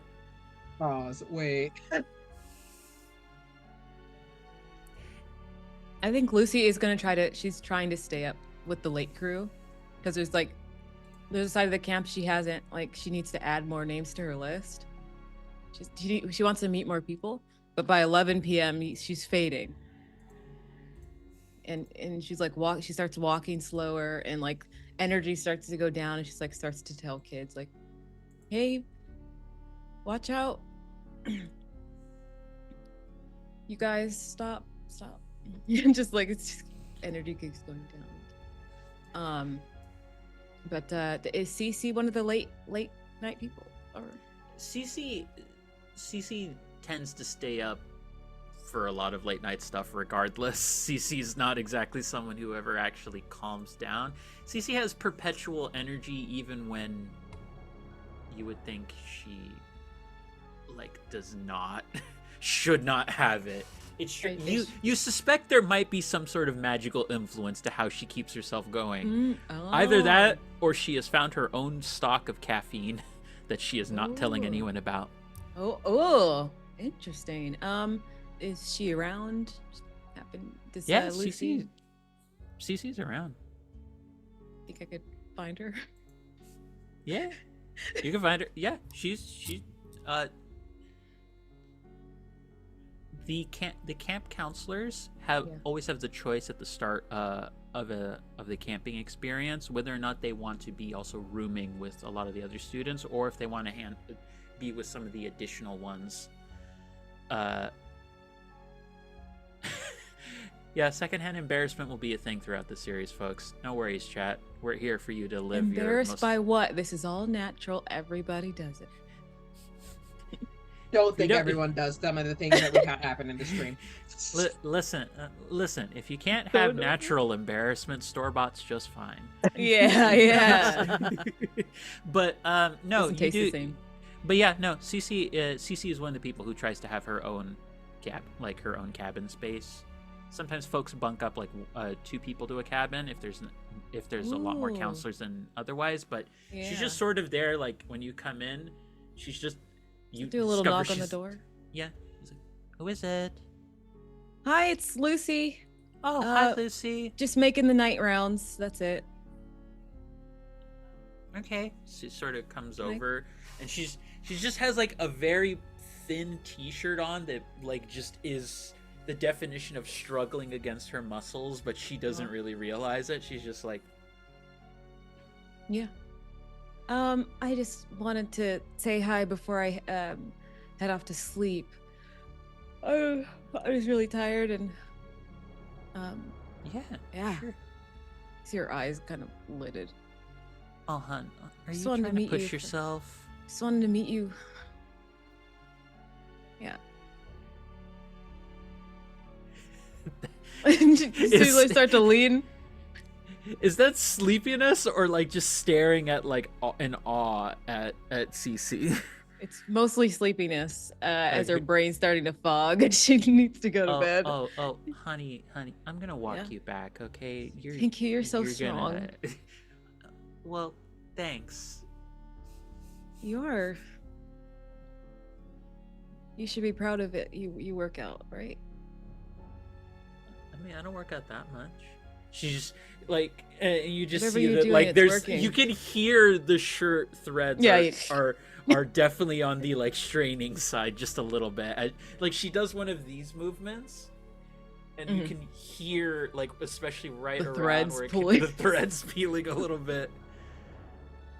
Yeah. Well, whatever you're doing, you should be proud. You look great. Well, thank you. Do you want to carry me?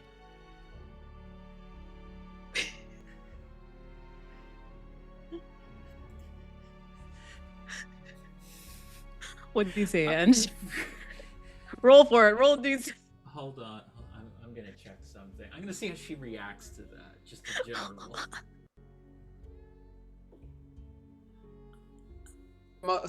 A very forward question without any of the forward intent. Yeah, Yeah, exactly. exactly. That's my favorite. That's my favorite bit about it because I would have made Lucy roll for this, but I know Lucy doesn't have that intent. She doesn't know what she is doing. But no. She. What did she say?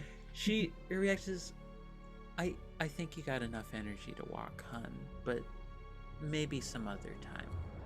Well, maybe I can just put my arm around your shoulder just to help me out just a little. Sure, dear. Thanks. And Lucy smells like cinnamon and sunshine. As she puts her arm around your shoulder. I will say Cece smells like sandalwood and vanilla. Oh, perfect. You smell really good. I'm just over here.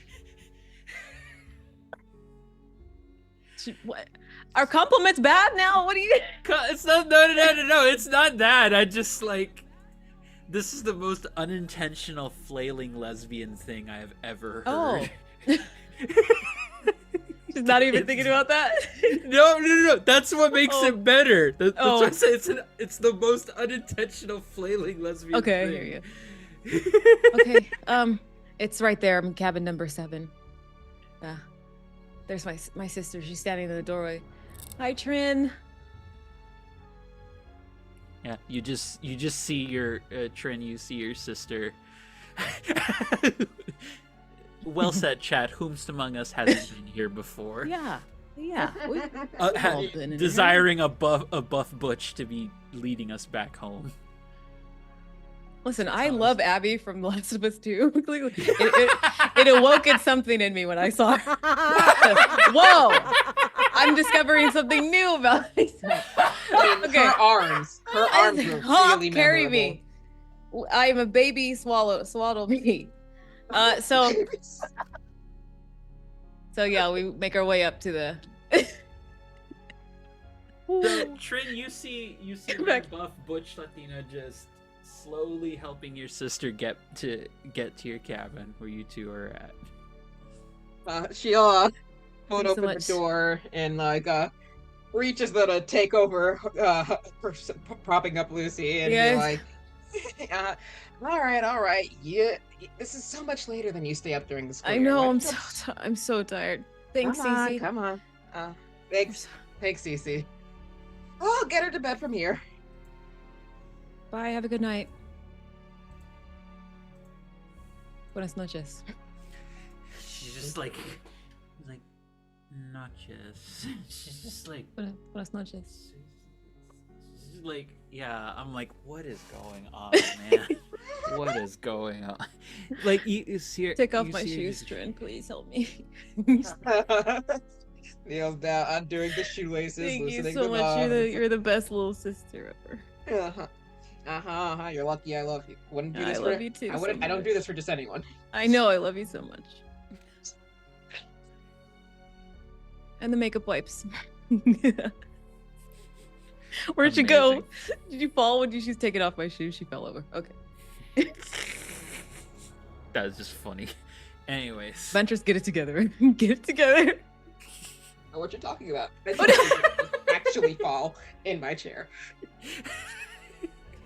so I can't believe you actually fell. Oh yeah, I went. I didn't.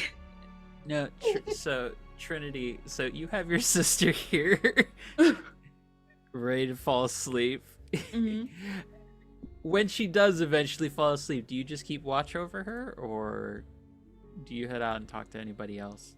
She's gonna head out to join the night squad a bit, actually, once Lucia's hit the sack. Okay, duck. And Done. before moving to that, Mercury, are you choosing to join the night crew, or are you calling it early? I think for the first night, he'll call it a little early, but he'll be out for a while, not doing any camp activities. He'll just have his sketchbook, and they have a little headlamp. So they'll just be like sketching some of the nature around them outside the cabin before going to sleep.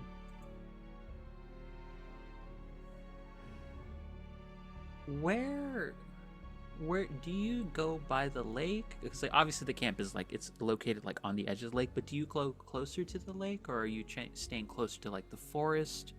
Where is Mercury staying? I think Mercury would get closer to the lake.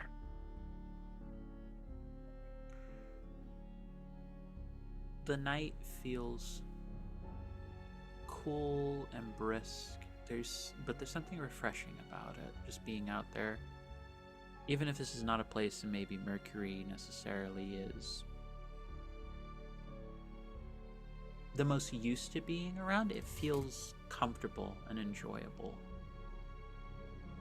And while you're out looking at different bits of nature and drawing, you happen to spy along the surface of the water just a little bit out. You see just the faintest bit of bubbling, like something is moving out around the lake.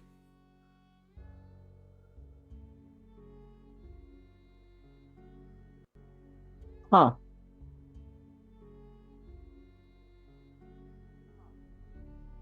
And I think they'll take note of it, but won't do anything. But well, how big is the area that's bubbling?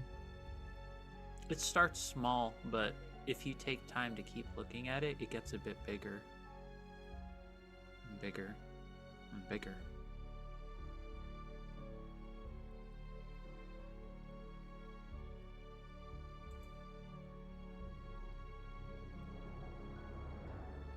I think as it gets bigger and bigger and it gets concernably bigger, Mercury is gonna get up and I think try to look for Henry.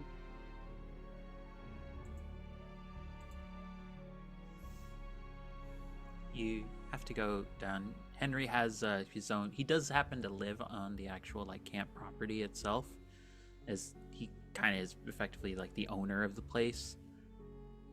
But when you arrive and you knock on his cabin door, he comes out. He has the fluffiest set of PJs you have ever seen. He has the old school like little like pointed hat with the little white cotton on the end of it. And it looks adorably cute on this giant bear of a man who's just sort of like very sleepily like, "Oh, hi, Mercury. How's it going?" Good. I am so sorry for disturbing you this late. But I had a quick question. Mm-hmm. What is in the lake? What do you mean? So, I was and kind of like shows his sketchbook flashes the sketchbook real quick. I was out drawing by the lake and it was bubbling. Well,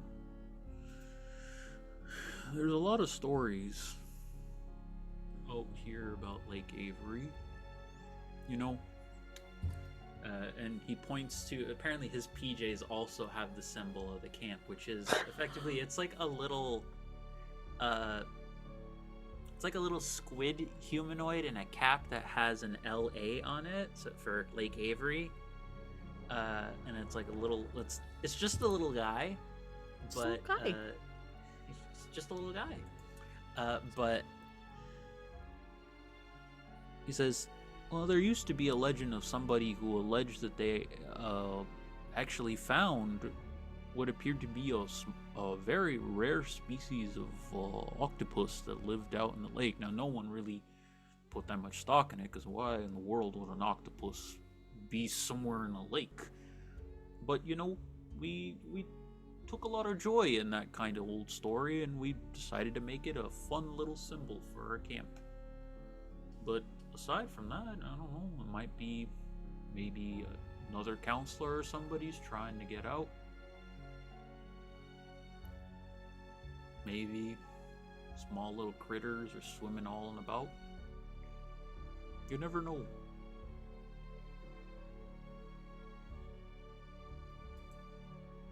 I will take your word for it, Henry. Have a good night.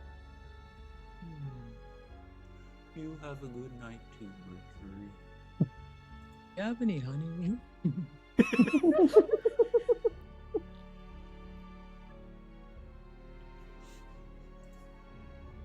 I mean, he's a bear. I don't know what you want He's a from bear. me. He's a bear. What do you Bear. want me to What tell do you you? want from me? He's a massive bear. He's just enjoying himself. Simple guy. I like my honey. I like my fish. Someone get this man a honey crusted salmon. I know. Honey crust- Ooh, Deep fried salmon covered in peanut butter. salmon. That's all I want. I'll try anything at least once, but I can't say I won't look at you weirdly for it when you serve it. Right. Can't say, yeah. There's weirder things. That's why Henry's They're- the champion of Fat Bear. 100%. Yeah. I love Fat Bear Week. It's the best week. Oh. I need cream. Back to your cabin, Mercury. Yeah, I think they'll go straight back to the cabin. Yeah. If you take one last look out into the lake, you swear you catch just for a moment a single glaring red eye on the surface of the water, just staring at you. Is he in your room?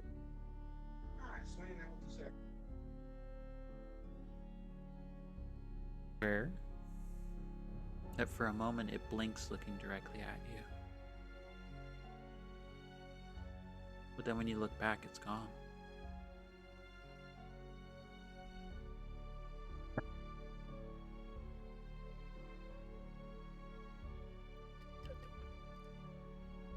She'll process that for a moment, and then I think just shakes their head and goes back into the cabin. Moving on over to Astrid and the rest of the nighttime crew, you definitely see there are a couple of what you might call the traditional vampire teenagers, so a lot of goth aesthetic, a lot of like just kind of being like whatever kind of energy. A few of them just casually just like filing their fangs. They have the like valley girl whatever kind of like tone to Oh. them and how they talk. They're My just name's kind of- Ebony Darkness Dementia Ravenway, and I have Ravenway, long ebony hair with pink tips. Oh, I wasn't ready for that. You have to warn me before you go that deep.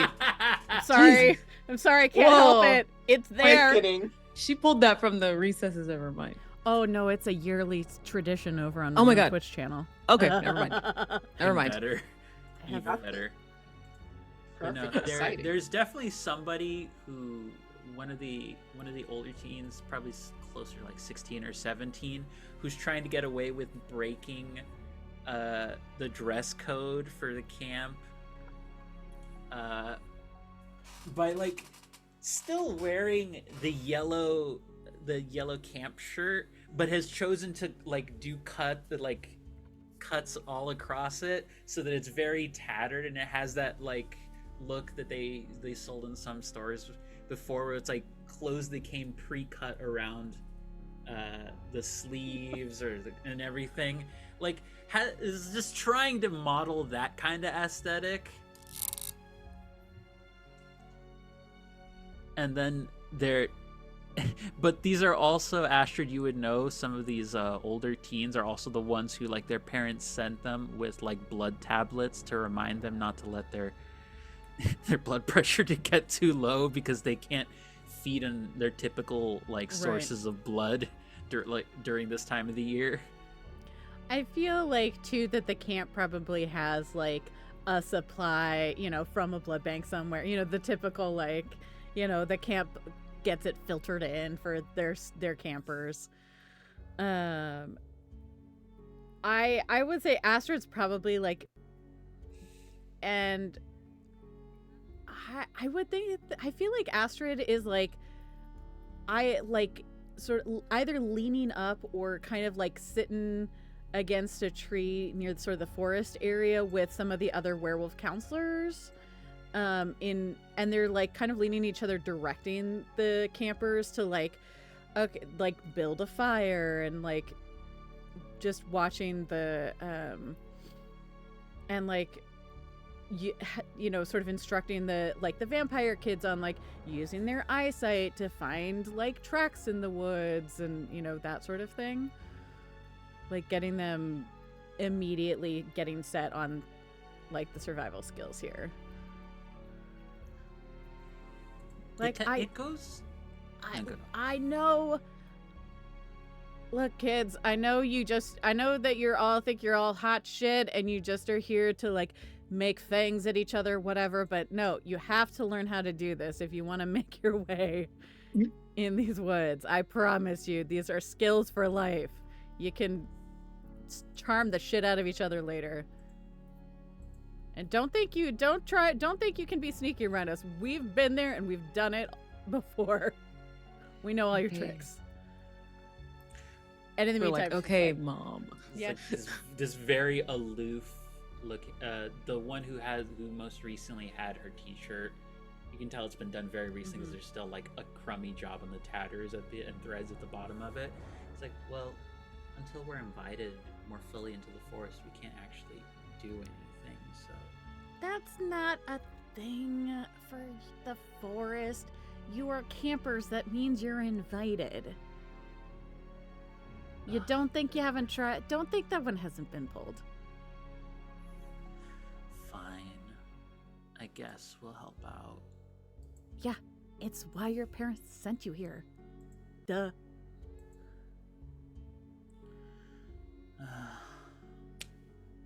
Like, just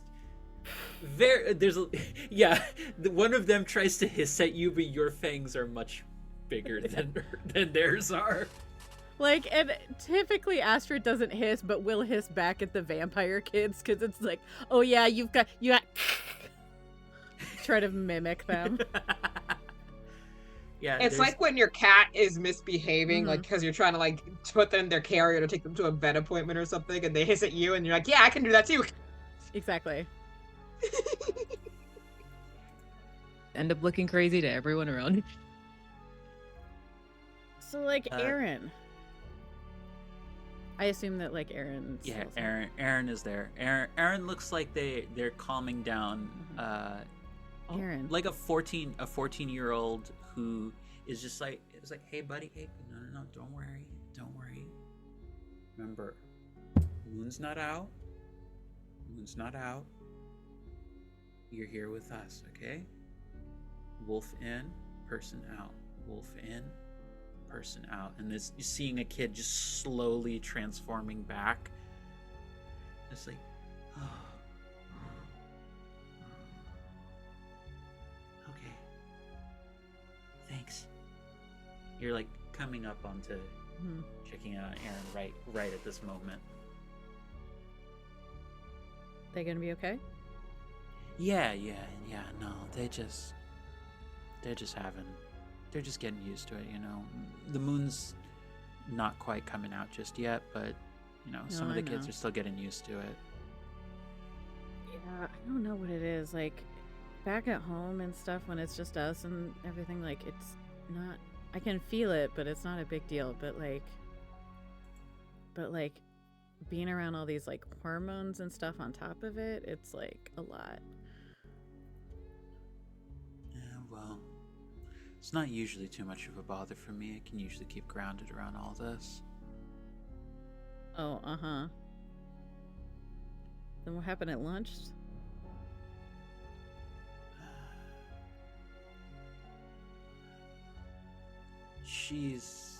I know she doesn't mean anything by it. She's really cute, and I'd love to get to talk with her more, but... Yeah, I still don't, like, totally get that, but alright. Like, Trinity, I get. I just... Lucy's a lot, and you're, like, kind of not... I didn't... You didn't what?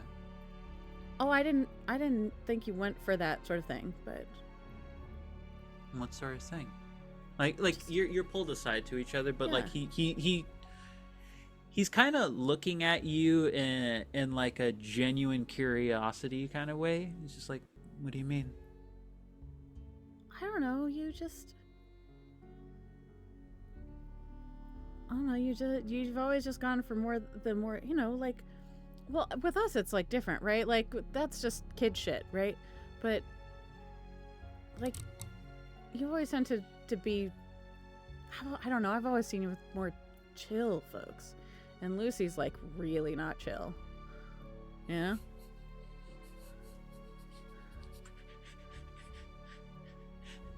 Bus, Lucy. I think I want to make a specific note right now while you're talking. I think Trin, you're coming to join the nighttime crew and overhearing some of this. Yeah. Just because I think that's more dramatic and more fun. No, I mean, you're not wrong. I do tend to like folks more like Trin. Trin just kind of has... I feel like Trin kind of gets more of what we have. It's protect each other, protect the group. Yeah, that's... But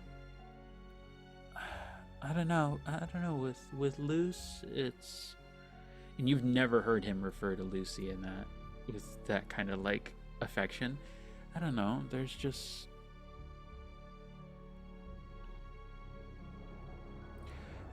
Well, You ever been near like a fire when it sort of just lights up for the first time, and it's just intense, and that energy is just kind of overwhelming?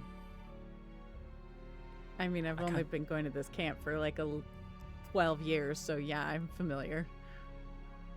Well, it's kind of like that. Huh. It's the kind of thing where when you see somebody who just, I think, really wants to be everybody's friend. Some folks take it as a little overbearing, but I can see it, but I don't know. I also feel like there's an element of somebody who still thinks really nicely about the world, or still trying to think about something hopeful about the world, and I kind of like that. I kind of like how she doesn't really seem to think she could ever bother anybody. I mean that in the nicest way possible. I feel like she knows herself really well. She's got confidence, I'll give her that. I like that. I mean, it's the same reason that I'm fond of you. Yeah, it's different though. I mean, it's different. You think you're not intense? Oh, no, I know that I am though. Yeah, so would you be that surprised if I told you I was interested in you? Aaron, come on now. Like, Yeah, fooling sure. around is one thing, but like, don't get all weird and sentimental on me. That's stupid.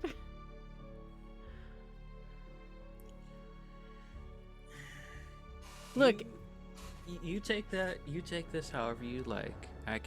I know what I'm interested in, and I know that interest has many people. Yeah, I know. Look, if you like Lucy, I figured that the movie date thing, her joining us for the movie is a good way for you two to like get to hang out more. Yeah, If that's what you want. No, it is what I want.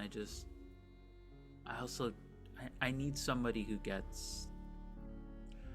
I just hope she understands a no means a firm no, and I need somebody who needs a firm no. I don't need that again. Fair enough. And it's like, he seems like when he says again, like his words get caught in his throat, and it's like he's hit like a soft spot.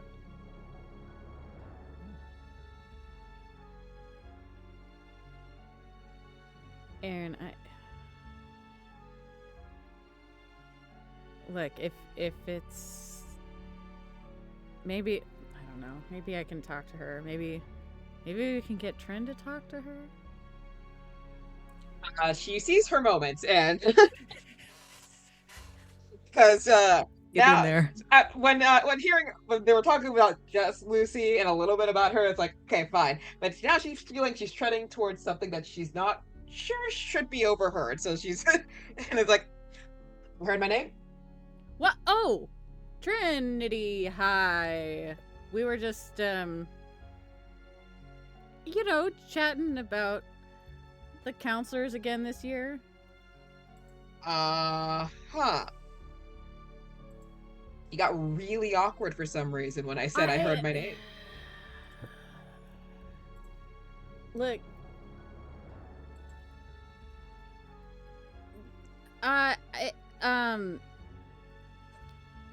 Yeah, you and your sister are cool.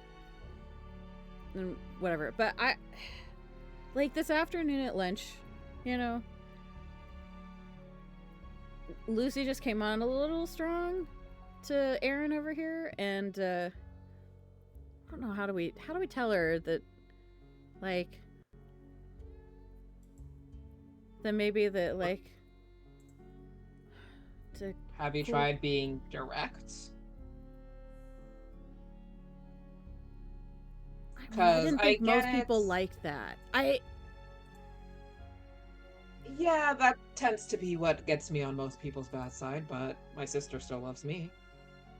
Yeah, but you're, like, related. That's like me saying that Aaron's gonna love me even if I, like,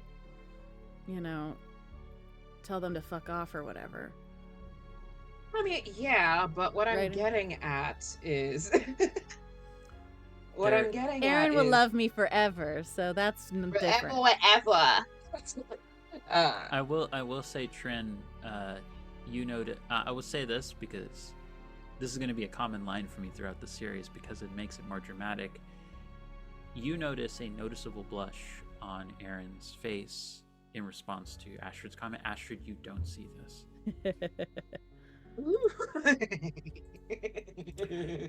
Because drama. Oh, there's all kinds of threads happening here. Interesting. We love the spice, we love the drama. But yeah, it's like, but what I'm saying is she doesn't know what you don't tell her. And yeah, you were kind of suggesting or talking around with the whole, I mean, I get it, yes, boundaries are boundaries. But you kind of suggested that I could say no, like any other, like to quote you, Aaron, I can say no to you like a normal person, but you never actually gave her just a straight up no. She knows how to listen to people. Just if you try actually saying what you mean. Okay, well, give her a chance. Talk to her. Not with subtext, but just say exactly what you want her to know. I'll try. Thanks, Trinity. That is helpful, actually. Like, it's that thing where we can talk like that to each other. I talk like that to the pack all the time, but you know, there's some when you've got like the fake kids who are a little dancy around sometimes, and there's the vampires especially, like love an indirect comment. Yeah, I try to steer her away from those kinds to the best of my ability. Yeah. Just because she's a bit too optimistic. She believes a lot in the good in other people, which isn't a bad thing. I just know that words have consequences. Words have power, and a lot more power here in a place full of people that take your words very seriously or try to twist them to the best of their ability. And that's another thing. She doesn't really do mind games like that. That's why I say you have to just straight up say exactly what you mean with her. That I can't jump into this conversation. You chose Lucy's to go asleep. sleep. You chose to sleep. You did this sneeze yourself. from your bunk. You sneeze from your bunk. Yeah. Just wake up and you're like, God, why are my ears burning my so? ears are burning. Oh, man, did I catch something? Also, I want to say it's about this time that the two of you who are near the Rowdier Kids do hear like something a little more louder than usual, like slink and hit the ground. And as you turn to look over near the bonfire, you do see one of the Parker brothers is trying to play fetch with a flaming log from the bonfire with his brother. Oh my god. There you go. I think it, like, seeing that, like, Astrid is like, I'm sorry, continue, I gotta, and like wolfs out just a little bit, like not a ton, just like gets a little bit bigger, a little musclier, the hair like starts to stand on end and goes to like grab the stick out of the Parker kid's hand and also like wrench the kid up by the scruff of his neck. Bad. No. I would like no you to shut place. someone down Yeah. with cold. Yeah. That's Could I perhaps argue that it's a hot roll in that I am being aggressive and physical with this kid? I will let it slide this one time. Yay! Because I just feel that this is more of a like very physical, like combative action coming. I will let it. See, here's the thing though. Like know, if it was going to be moves. more combative, then I wouldn't say hot. I would say you would be rolling with volatile. That's fair. I'm trying to think if there's a. That makes sense. Oh yeah, you're right. That's not what hot is. You're right. Volatile I would- do think you're right. volatile I would think make it is a cool roll. I believe you're right. Or maybe lash out physically, I think. This might be more of a If you- lash out Well, you're physically. not trying to hurt them. Well, Yeah. Well, we will adjust the results of this to not necessarily do harm. right. If it, regardless of how it goes, it will just be like an immediate, like they are both cowed. if Yeah, that makes sense. I would say, yeah, I would like to Yeah, argue that let's- this is a lash out. This is a physical Yeah, lash out because because it's like, a pair of wolf boys. This is a pair of wolf boys who are playing with something that is dangerous, and so there isn't like a. This is like less of a like shutting things down and more of an instinctual like I am stopping this with my body physically. Give him, yep. Okay, so Give I'll him the good old volatile. scruff. Yeah. Jesus. Trin. Let's go. All right, so roll with volatile. Let's see what you got. Let's see. With my volatile, that's. I would like to use one of my rerolls. for this. Yeah. Yeah. Can we keep the rerolls? Or do they refresh every session? Like, it's like a use it or lose it type No, thing? use it. No. They will carry over. Yeah. Oh, But, okay. but everyone, once you use it, it's gone. But it carries over. It like if you don't use it during this session, You will you'll have it still the next have it session. next Yeah. session. But once you use it, then it's gone. Yes. Okay. So that is a 7. 7. On a Mhm. 7 to 9, you harm them. In this case, you're going to Oh. leave them cowed, but choose one. They learn something about your true nature and gain a string on you. The MC decides how bad this will look to everyone, or you become your darkest self. Oh God, that's so intense. Don't choose Yeah. the darkest Crazy one. escalation. Yeah. Okay. I choose one. They learn something about your true nature and gain a string on you, and the MC decide. I think that they learn something about my true nature and gain a string on me. Okay, so I the feel Parker, we'll put it the Parker brothers, because they're kind of one NPC. I mean, Yeah. they're two, but they're kind of one NPC. No, that's one entity right there. Yeah. There is a shared mind between them. Yeah, they're a hive. They have one brain cell fighting for second place. Yeah. It's a hive mind for sure with them too. I think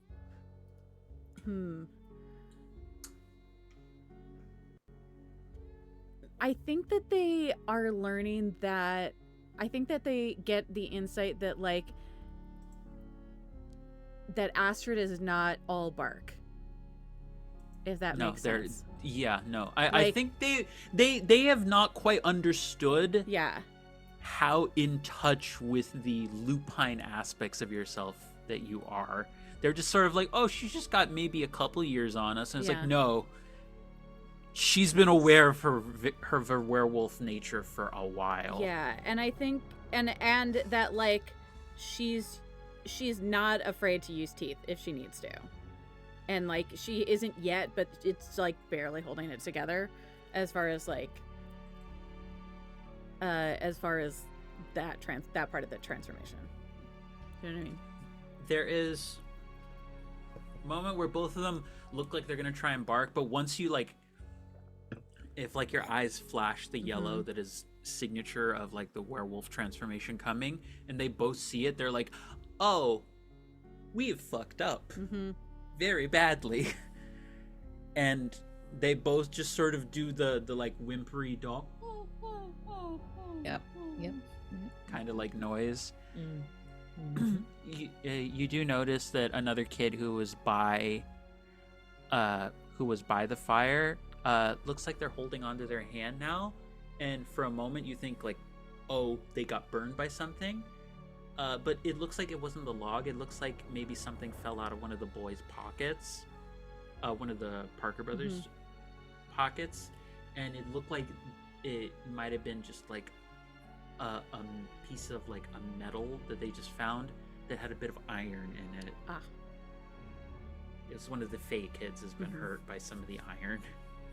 So the kid's just sort of like has like it's like a small burn. It's nothing like super big, but it's like they're just like holding on to it. Like ow, ow, ow. Hey. What's going on? Iron. I told. Who had it? Both of the brothers point to each other. Y'all know better. They both just kind of mumble. We just found it out here. Hand it over. Me. Thank you. You, me, are we're gonna go to the nurse.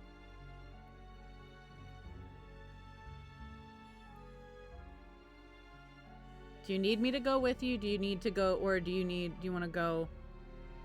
Are you capable of going by yourself, or do you need me to come with you? I can go. I can Okay. make it to the nurse. Do you go grab a buddy? Okay.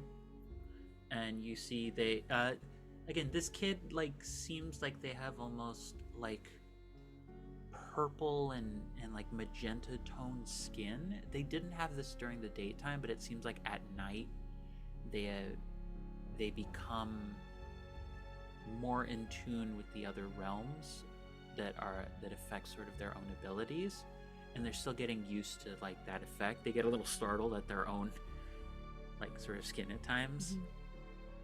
But there's also another person there who looks as though I feel like Trin, you would be able to clock this. This is someone of a chthonic bent. Someone who also maybe of a different mythology also watches over those who pass over into the other side. Hmm. And immediately is just sort of like, I can take him. Okay. Has the more cathonically inclined individual is just walks behind the hurt Fae kid and has very like little duckling energy following them. It's just like, and I think Astrid, you and Trin would probably be able to pick up that it's just like one or the other has a crush on them. Y'all. Your young puppy love is so cute. You're Cannot hear you, Trin. My bad. I sometimes yell at my cat, so I keep myself muted. Like this early into the season, huh? I know, first day, but it's like everything, you gotta make those. Sometimes it happens just like that. Those first day crushes. We'll see how long it lasts. Hopefully they just don't get into anything that feed into anything they shouldn't. I Don't don't get know. too excited with each other.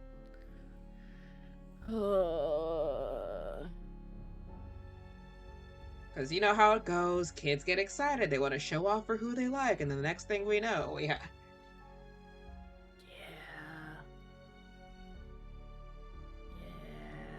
It'll be fine, though. Right? I mean, we're here. Can't be too bad. But no more leaving the Parkers by the bonfires, right? No, I mean, it's gonna be hard to keep them away from it, but I think I scared the shit out of him. That was pretty cool, right? It was kind of cool, yeah. I've been wanting to do that for since last year.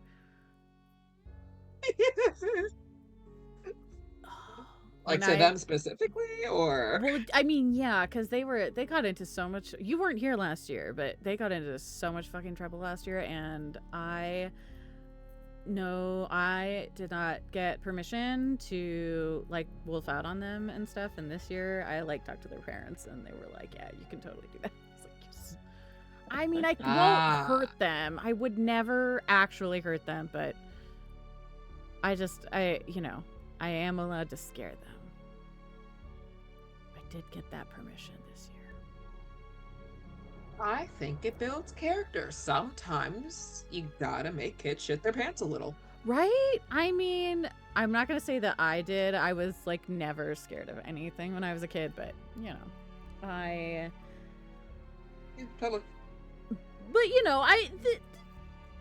But once in a while, that Henry, he's real nice and stuff, but that when he roars, it's not. Oh yeah, do you notice how? Do you feel your bones actually shaking when he? I feel like yes. like they start vibrating kinda, and I mean it's it's kind of cool, but also kind of terrifying. So right, I've never been so aware of my skeleton. I know, right? We're all bones. We all have bones in us, and just think of all of the bones that are inside of people. Isn't that wild? I can't say I've put that much thought into other people's bones before. Really? I don't think a lot of people put that much thought into other people's bones, if I'm being real right now. I mean, animals have bones, humans have bones. I mean, not all animals have bones. There are invertebrae. That's true. I don't really fuck with those, though.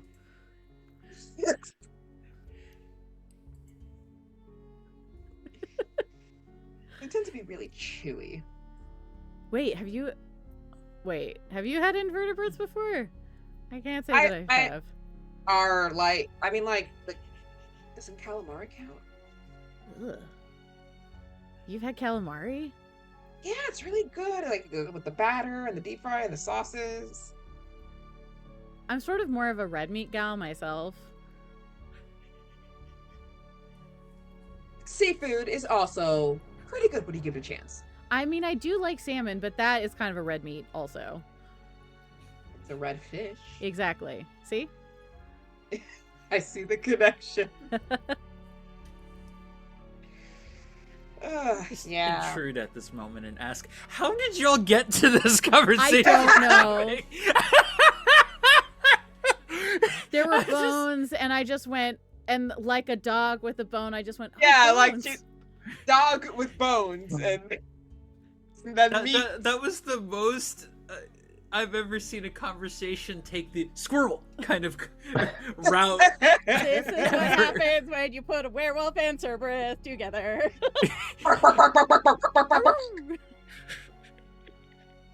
So, I do want to note for the record, there is no other incident for the rest of the night, Right. thankfully. But I will say for Astrid, Mhm. you realize like probably when it starts getting to your actual like sleep in time, like Mhm. you still have the little bit of metal that you took from the Parker brothers, and you realize that it actually looks closer to like a symbol. Oh. And again, it's that same symbol that you saw that I posted before on the channel, the one with the two question marks and then the little claw on the outside. It's a very strong, vivid yellow. And there is a moment when you're looking at it where you swear when you look away for a moment that the very center of it, there's an eye looking right at you.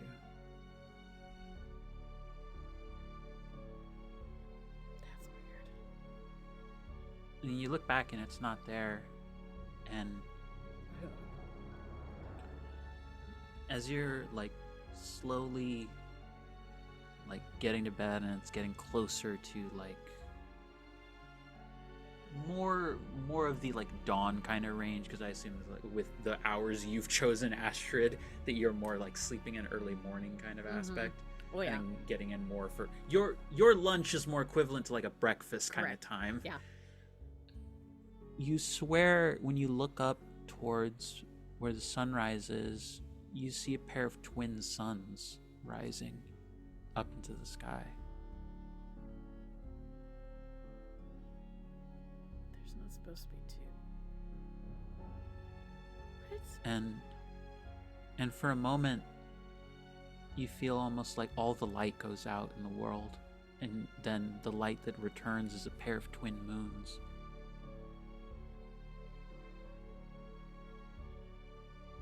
And then it goes back to just one sun.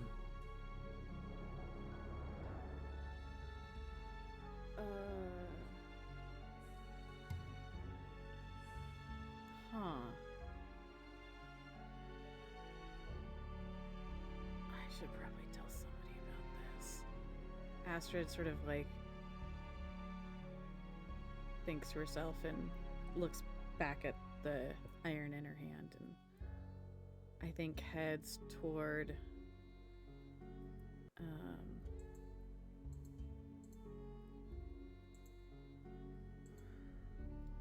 whoever she would know who would like in camp, like if there's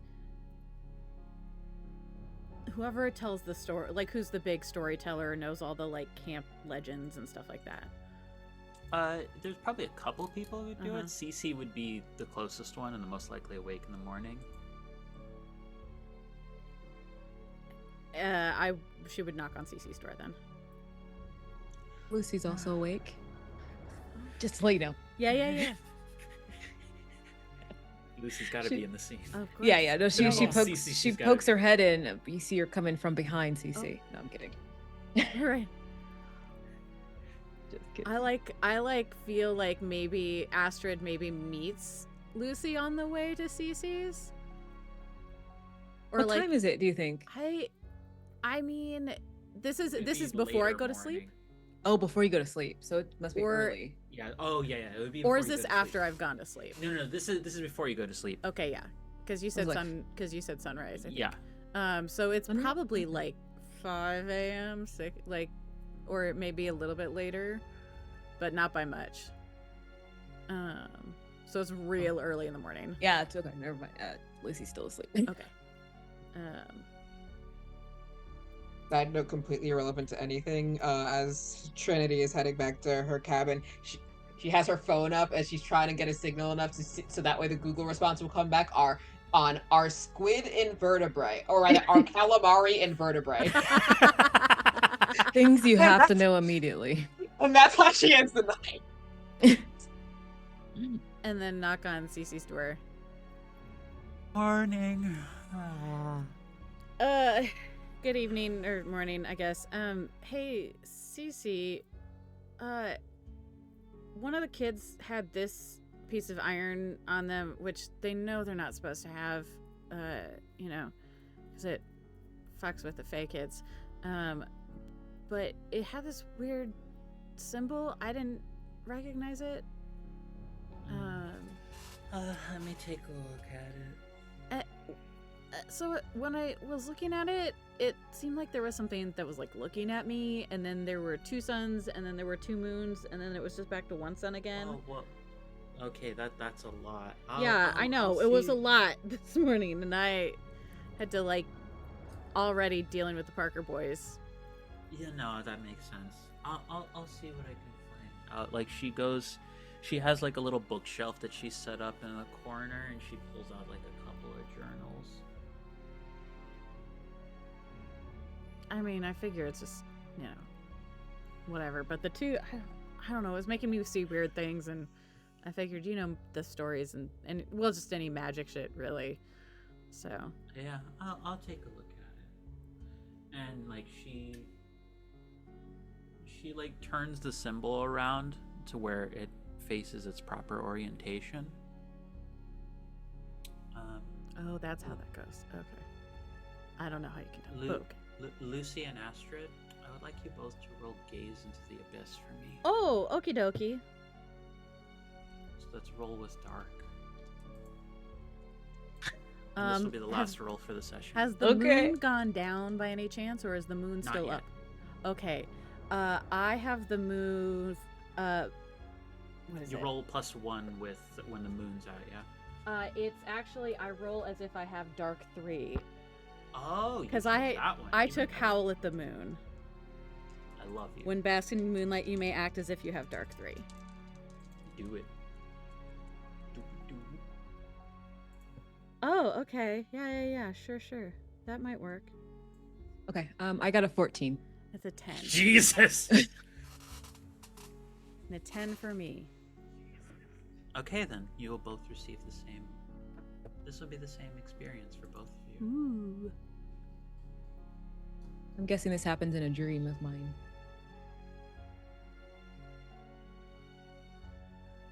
Well, didn't you say you were there? No, Oh, I it's said too she was early, still it's asleep. too Yeah, it was too early. it's She was too still. early. Right. This It's could too be early. happening in her sleep. Yeah. Then you will have slightly different ones, but Lucy's, you see a figure cloaked in yellow walking alongside you. You find good. yourself walking through the forest, and then all of a sudden you find yourself sinking deep below the waters.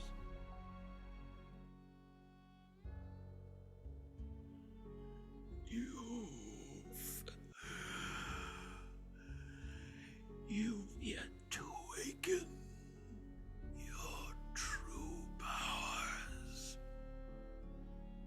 But would you like to find out, dear?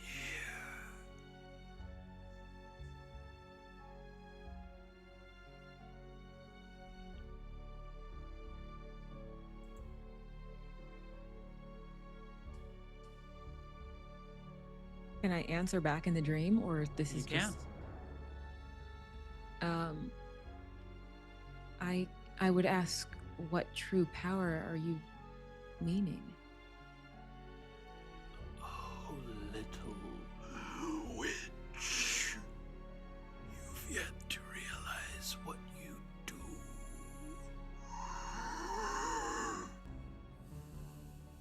But I'm not a witch.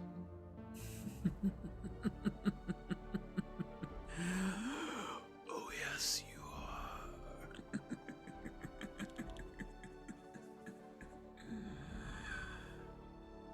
Or at least you'll know soon enough.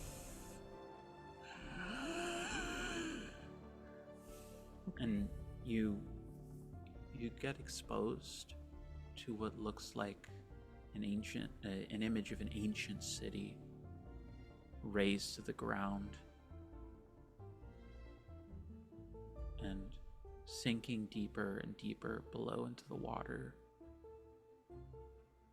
You see a mass of writhing tentacles with a singular red eye that turns its attention to look at you. And then the dream ends. You have a delightful sleep the rest of the time. Perfect. Whereas, That's perfect. Astrid, your experience is that hollow, raspy voice, like someone whose vocal cords have like rotted out from the inside. You hear that coming out of Cece. You found my mark, little pup.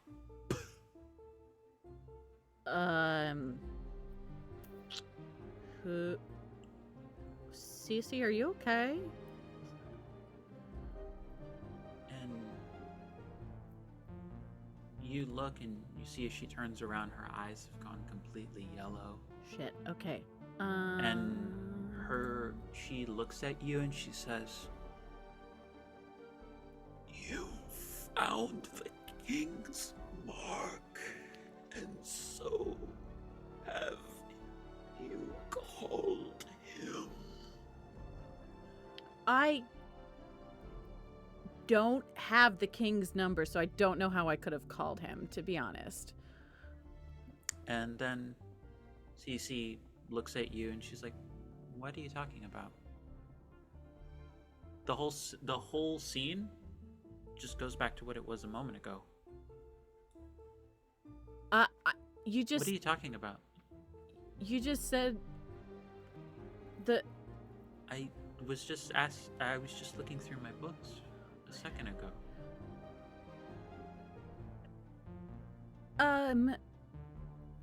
What? But you just... No, you just said that I called the king and I have his mark or something. I You didn't called say me a anything. young pup. And you sounded really weird. I haven't said any. Are you okay? I don't know. And that's where we're gonna end the session. So Okay. Okay. Egan yellow. So thank you That's everybody fine. for joining us for our first session. Just a king in yellow Where- moment. It's cool. So We're gonna be fine, I think. yeah, we're all gonna be fine. Fine. Love you all, everybody. Gonna say thank you to those who donated. We've already beat our first I goal of know. $100, and we're at Woo! $150. So Wait, thank you so oh, much shoot. for that. There will be a giveaway. I just have to get my shit together, but that will be next No session. worries, It's coming. folks, no It's worries. Wasn't But expecting that.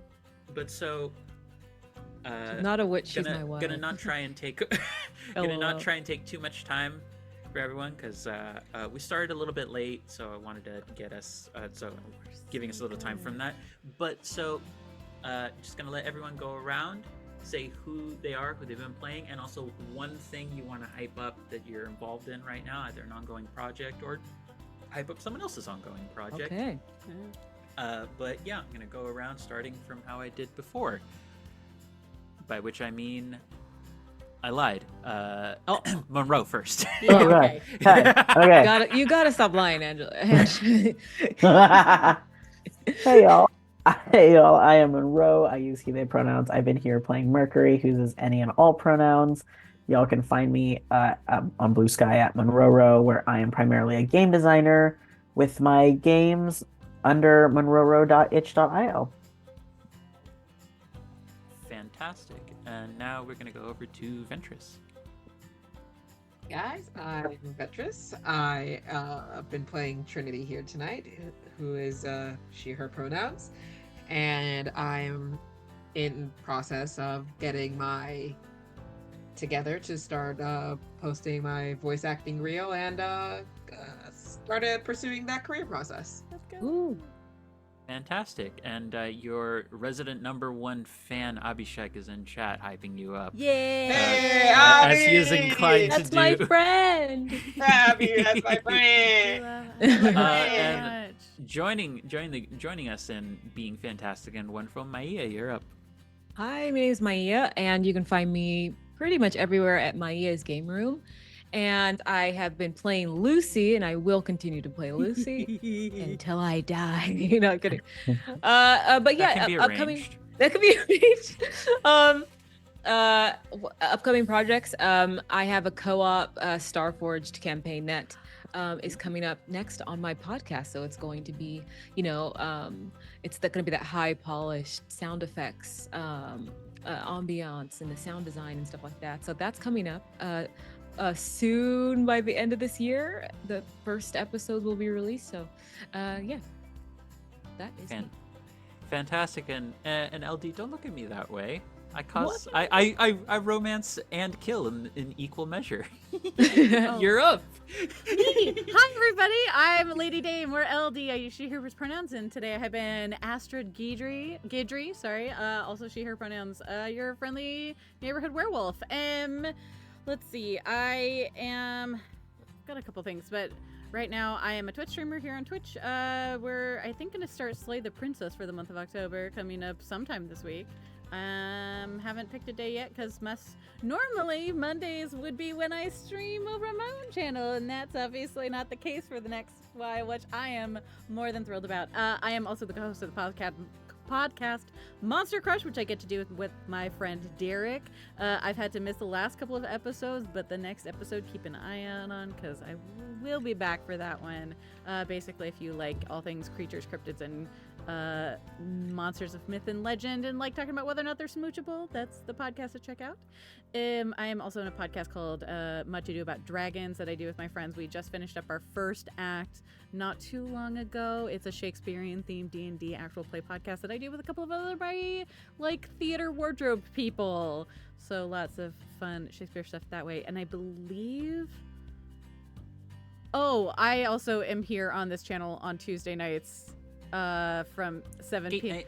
At 7 p.m. Pacific time, where I get to play Baldur's Gate 3 with my friends Derek and Shadow, and we are currently in Act 3 and making our way through the big city.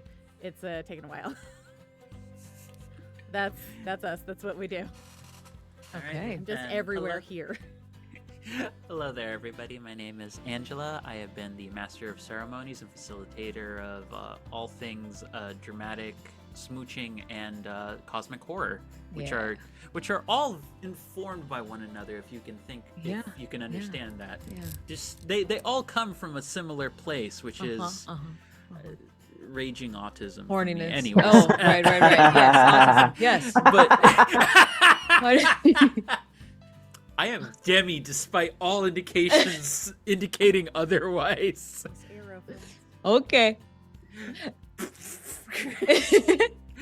But I am primarily going to be involved on Mondays here, and also on Valdrian's channel on Fridays, where I'm going to be running Fabula Ultima, where I have a premiere happening this Friday for the series called Quietus Kingdom of Death, where I am going to be leading players through my love, essentially what I'm calling my love letter to multiple JRPG franchises, especially Final Fantasy, while also giving my own critique of a lot of different things related to those series. Let's see if you can find those out. And also, let's see, dear viewers, if you can find out if you spotted who the big bad of this series is going to be, in a way, with just the name of the series and all of the yellow references that I've made thus far. With that being the case, we're going to head on out soon. But I want to say this. Thank you, everybody, for taking the time to support us. Thank you for donating, for those of you who have been able to Trans Lifeline. And take care of each other. It's going to be rough times, just for so many different folks, especially all of our trans beloved siblings and such.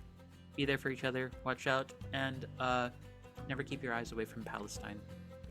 I'm going to stay with that one because don't take your eyes off it. Not for 1 second.